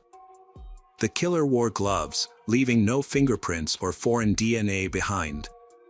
One notable detail was the presence of blood stains on the doorknobs of each bedroom where the killings occurred, indicating the killer's bloodied gloves had touched them.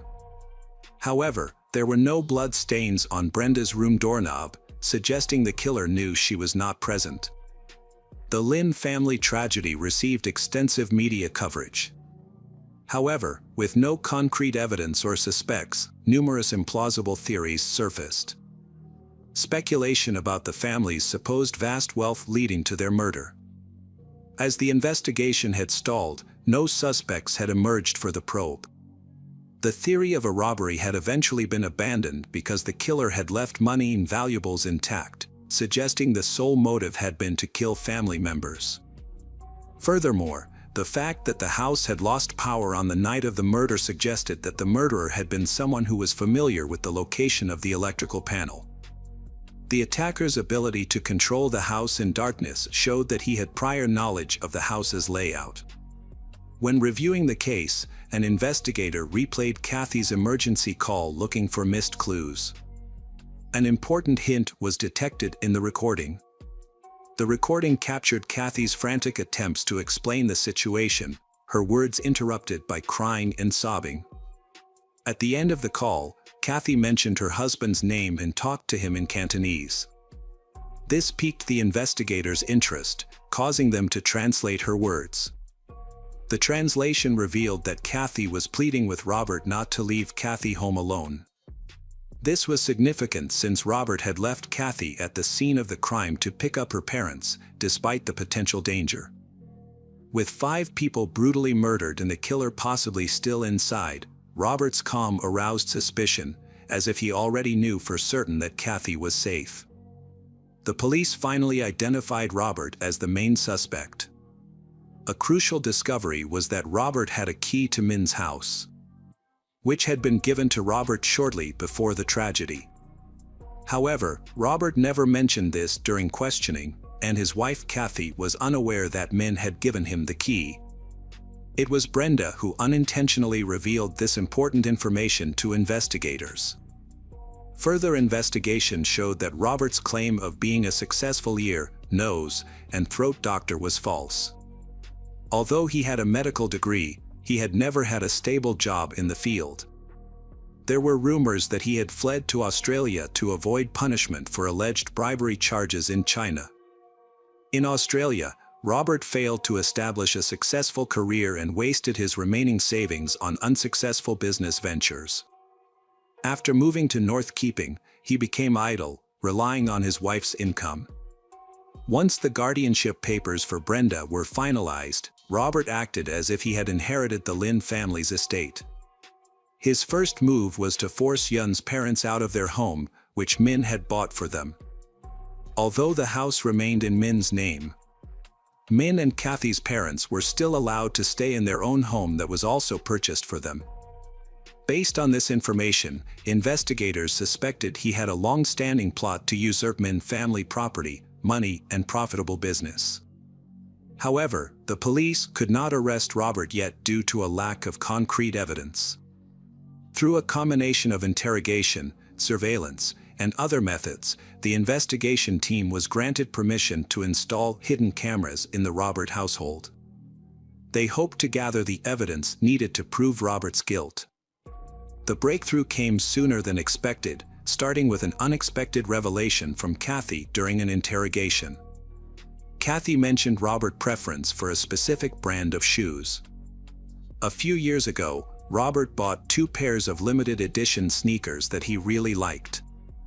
He had worn out one pair and thrown it away, but kept the other pair at home.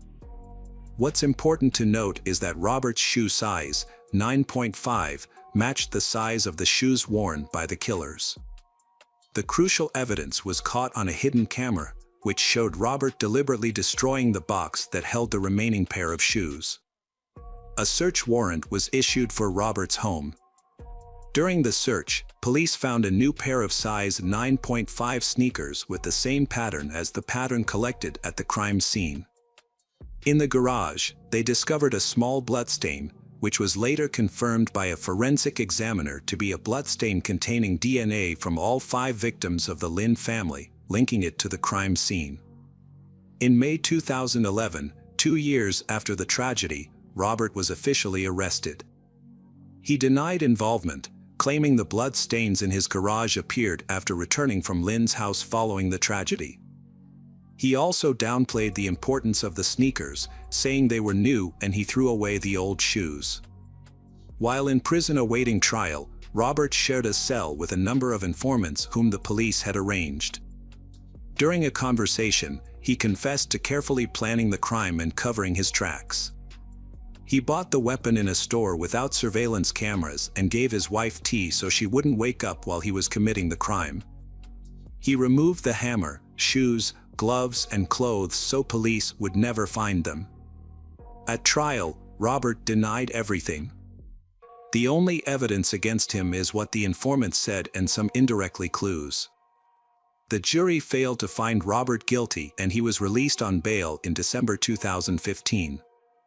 But when the trial resumed in June 2016, another informant said Robert had confessed to being haunted by Brenda since she was 13 years old. Brenda was questioned again and tearfully said Robert forced her to have sex when she first moved in. She kept silent about the abuse for years because she was afraid of what Robert might do. With this new information and other evidence, Robert was officially convicted of all charges. He was given 5 life sentences without the possibility of parole, 1 for each murder. All of his appeals were rejected. Hey detectives! Welcome back. We've got another mysterious case to explore. The case of Christy Lynn Mullins. Christy Lynn Mullins was born on August 28, 1960, in Columbus, Ohio, one of 6 children in a large family. They lived in a quiet neighborhood, away from the noise and chaos of the city. In the summer of 1975, 14-year-old Christy spent most of her days socializing with friends and family, often going to the local neighborhood swimming pool. In late August, Christy babysat for a family friend on the evening of August 22nd.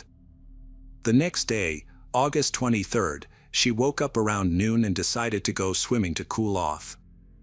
She invited her sister Kim to join her and they went to the residential area. While Kim went swimming, Christy relaxed on a deck chair.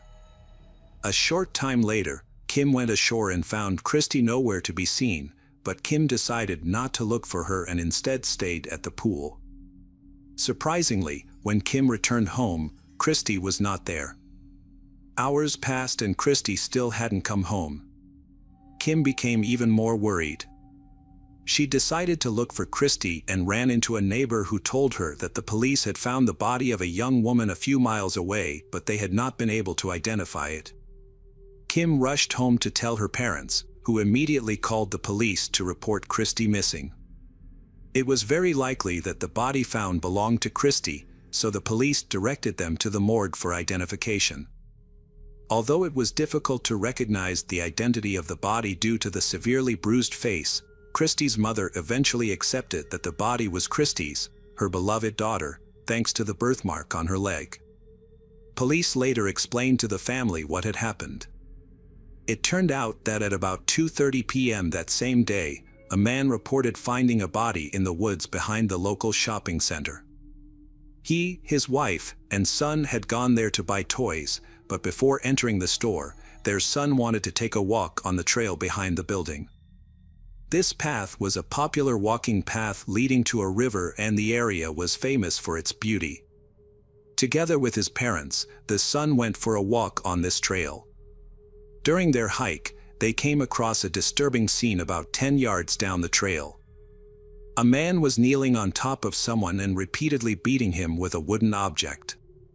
When he saw the family, he immediately ran away.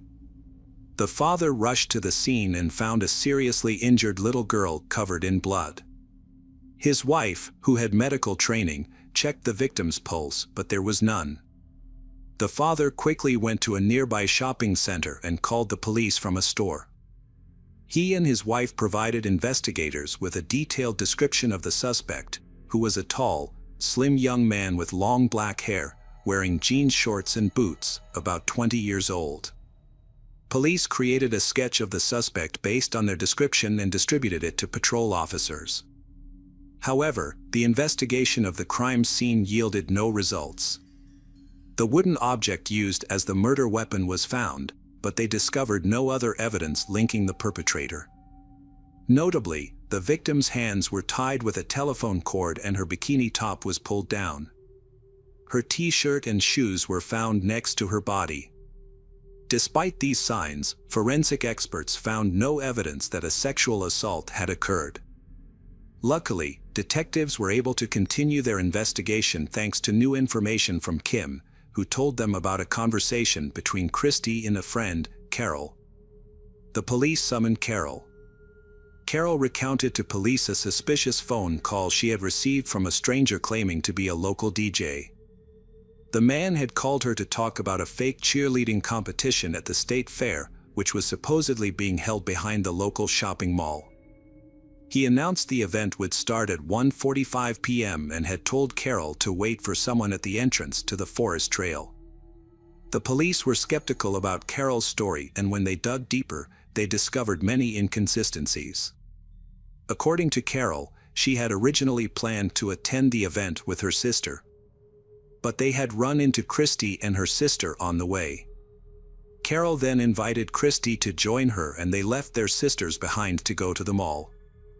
However, when they arrived at the entrance to the woods, no one appeared and Carol claimed that she had gone to the shopping center to ask for the time. When she turned around, Christy was gone. The police investigation revealed that there had been no cheerleading competitions in town, casting doubt on the reason for Carol and Christy's trip to the woods. Police suspected that the mysterious phone call might have been a ruse to lure Carol into the woods, but they were unable to trace the call to identify the caller. Further investigation revealed discrepancies in Carol's story. She claimed to have met Christy and her sister on the street, but Kim said they had been at the pool and Carol had come to meet them there. Additionally, Christy's mother reported a strange conversation with Carol later that evening, which raised further suspicions. Carol apologized to Christy's mother and revealed that she had been the intended target of a murder involving two people. However, she quickly retracted her words and left. Christy's mother reported this to the police. The police questioned Carol again, but she denied making a statement and stuck to her original story. Carol was then given a polygraph test, which did not reveal any signs of deception when Carol answered key questions. As a result, investigators shifted focus away from Carol and pursued other leads. Police intensified their search for the killer 3 days after Christie's murder. A police officer patrolling the streets of Columbus spotted a man who bore a striking resemblance to a sketch of Christie's killer. Patrol officers quickly called detectives to the scene and asked Jack to accompany them to the station for questioning. The man, Jack Carman, 25, agreed to go with them. However, the police soon realized that Jack was severely mentally disabled, with an IQ of about 50 points. Results based on many different tests. As a result, Jack had limited communication skills and could not read or write. He was cared for by a specialist medical facility and lived in a supervised apartment. Despite these challenges, detectives could not ignore the striking resemblance between Jack and the composite sketch of the suspect in Christie's case. The interrogation process was extremely difficult due to Jack's limited ability to understand and answer questions. Most of the time, he just answered with one word or stayed silent. The detectives began to question whether Jack was capable of fully understanding their questions. To improve the situation, they had to ask very simple and specific questions. After 6 hours of questioning, detectives were finally starting to get results. They were finally able to extract a confession from Jack. According to his testimony, on the day in question he had left his apartment, taken the bus to the shopping center and bought a shirt and pants. As Jack walked through the parking lot, he saw Christie sitting on a fence near the entrance to a wooded trail. He approached her, tied her up by tying her hands, and then dragged her into the woods where he carried out the assault. After the attack, Christie tried to run away, but Jack quickly caught up with her. He picked up a nearby piece of wood and repeatedly hit her in the head. Jack then ran to the main road in front of the shopping center and boarded the bus. The next day, police took Jack to the forest where he allegedly committed the crime.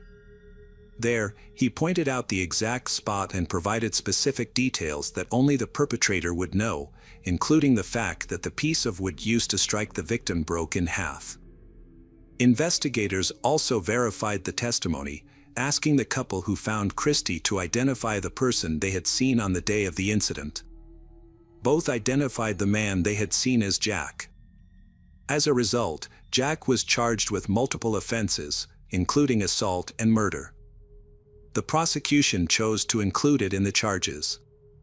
The prosecutor initially sought the death penalty, but Jack's lawyer negotiated a deal. In exchange for a life sentence, Jack would plead guilty before the judge, thereby avoiding execution. The case moved swiftly, with thousands of people following. Just 11 days after the murder, on September 3rd, Jack was sentenced to life in prison.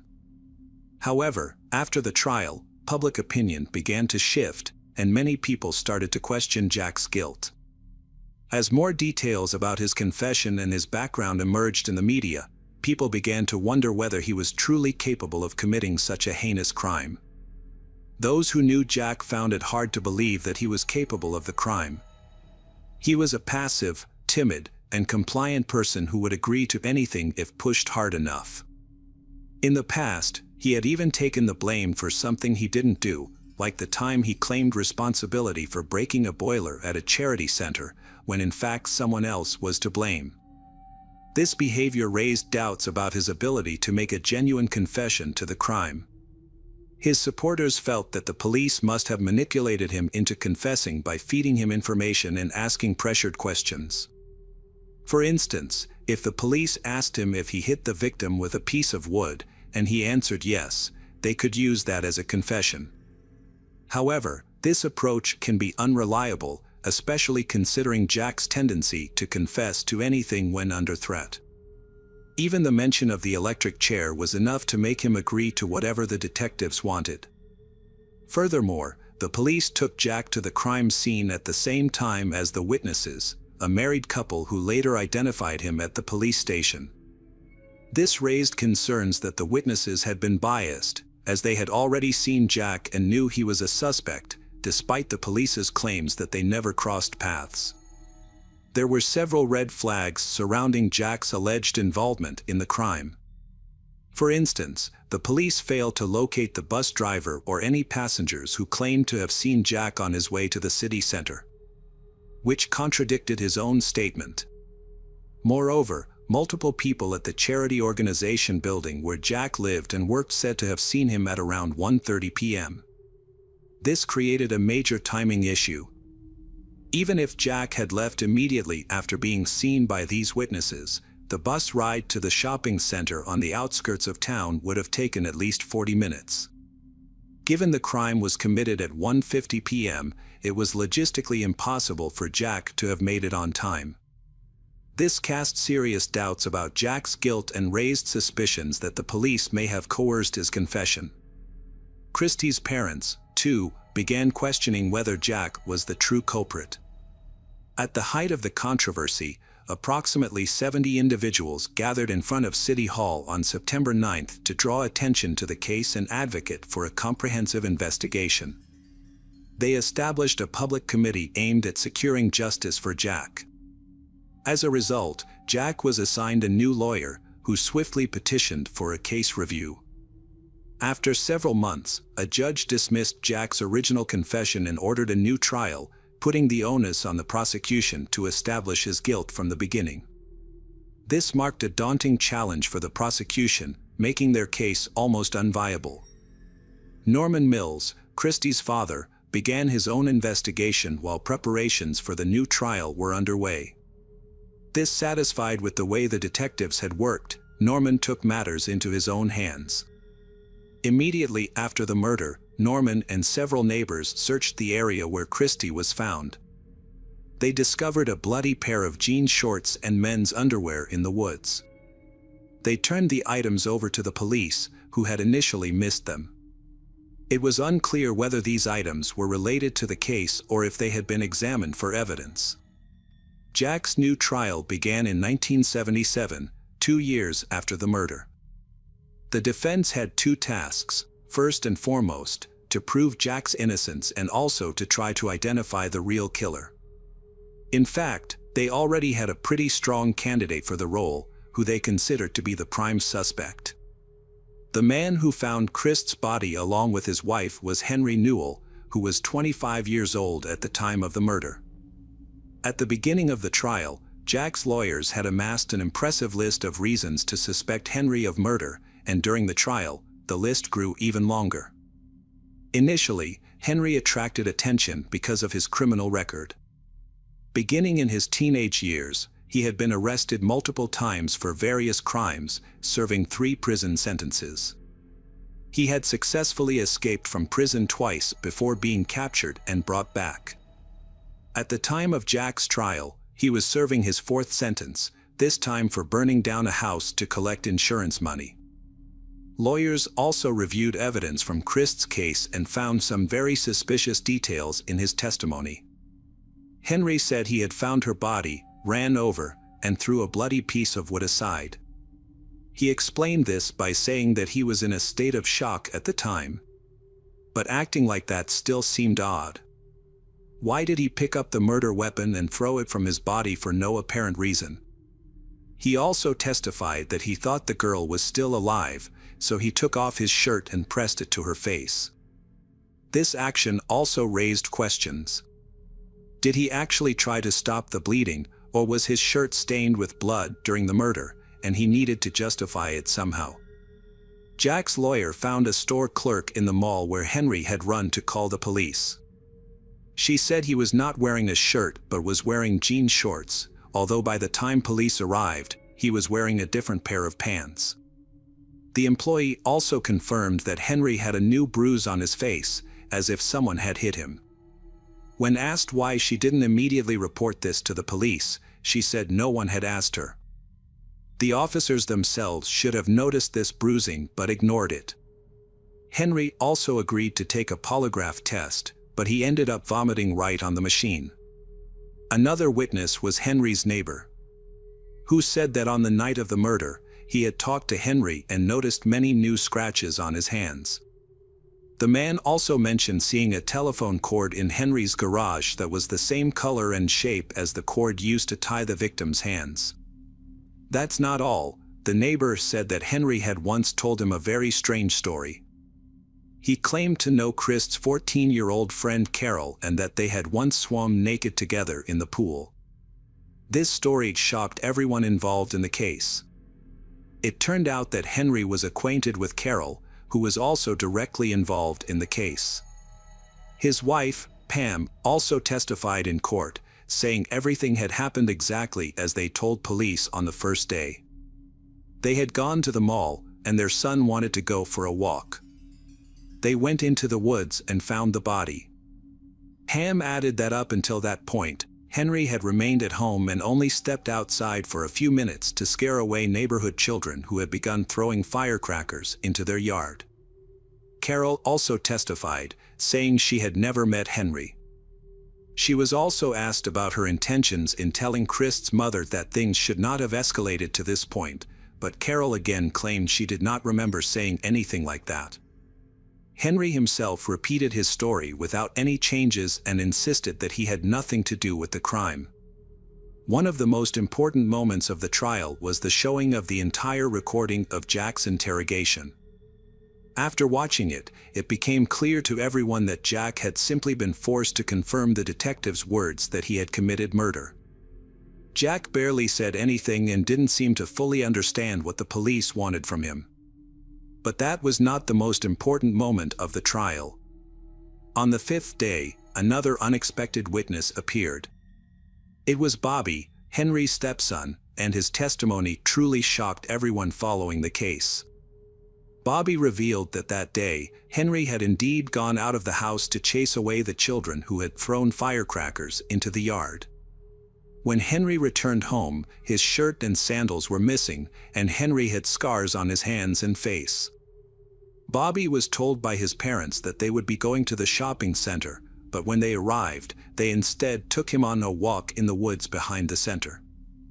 Bobby claims he never asked to go for a walk, which contradicts what his parents initially said.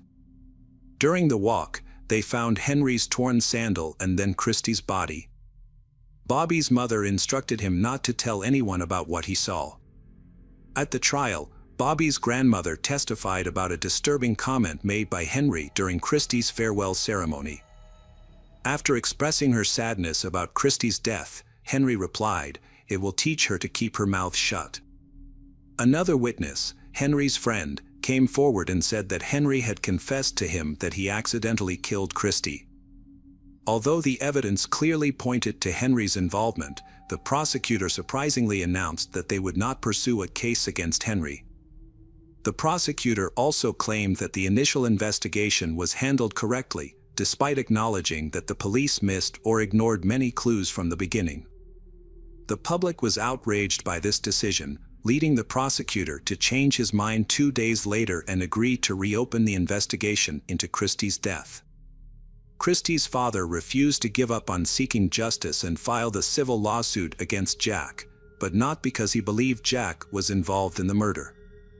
Rather, he hoped to gain access to the case files and gather more information. Unfortunately, this effort also proved unsuccessful. The case had remained stagnant until 2013, when Henry died of terminal cancer. Despite this, in the same year, former attorney John Aller became interested in the case and conducted his own investigation. He contacted all parties involved in gathering new information. Christy's relatives had provided John with a box of records that Christy's father had collected. After reviewing the records and talking to dozens of people, John believed that Henry was the culprit behind Christy's murder. John's investigation revealed that Carol had bought marijuana from Henry, which made him suspect that Henry was involved in the crime. This new discovery created a possible connection between Henry and Carol, which could explain why Carol brought Christy to the forest. One theory is that Carol planned to meet Henry in the forest to buy an illegal substance. It's possible that Carol invited Christy along, using the DJ story as a cover. A more sinister explanation suggests that Carol brought Christie to the forest at Henry's request, intending for him to harm her. However, Christie resisted, as evidenced by Henry's injuries, and he ultimately killed her. When John took over the case, Henry had passed away from cancer at the age of 63. However, John continued his work and released a book about Christie's murder. The release of the book sparked a new wave of interest, and Christie's relatives demanded that the investigation be reopened. Some of Henry's relatives also confirmed that Henry was the one who killed the girl. This led to the reopening of the murder investigation in May 2014. Detectives re-examined the evidence, interviewed dozens of people, and reassessed Henry's confession.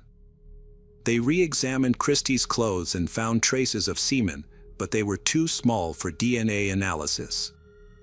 The investigation lasted until late 2015, when detectives announced that Henry was the one who had committed the crime. But because he had passed away, the case could not go to court. The investigation ended with the conclusion that Henry had left home, gone to the road behind the shopping center, seen Christie alone, and decided to assault her with a telephone cord, taking her deep into the woods. Henry had attacked Christie, injuring her.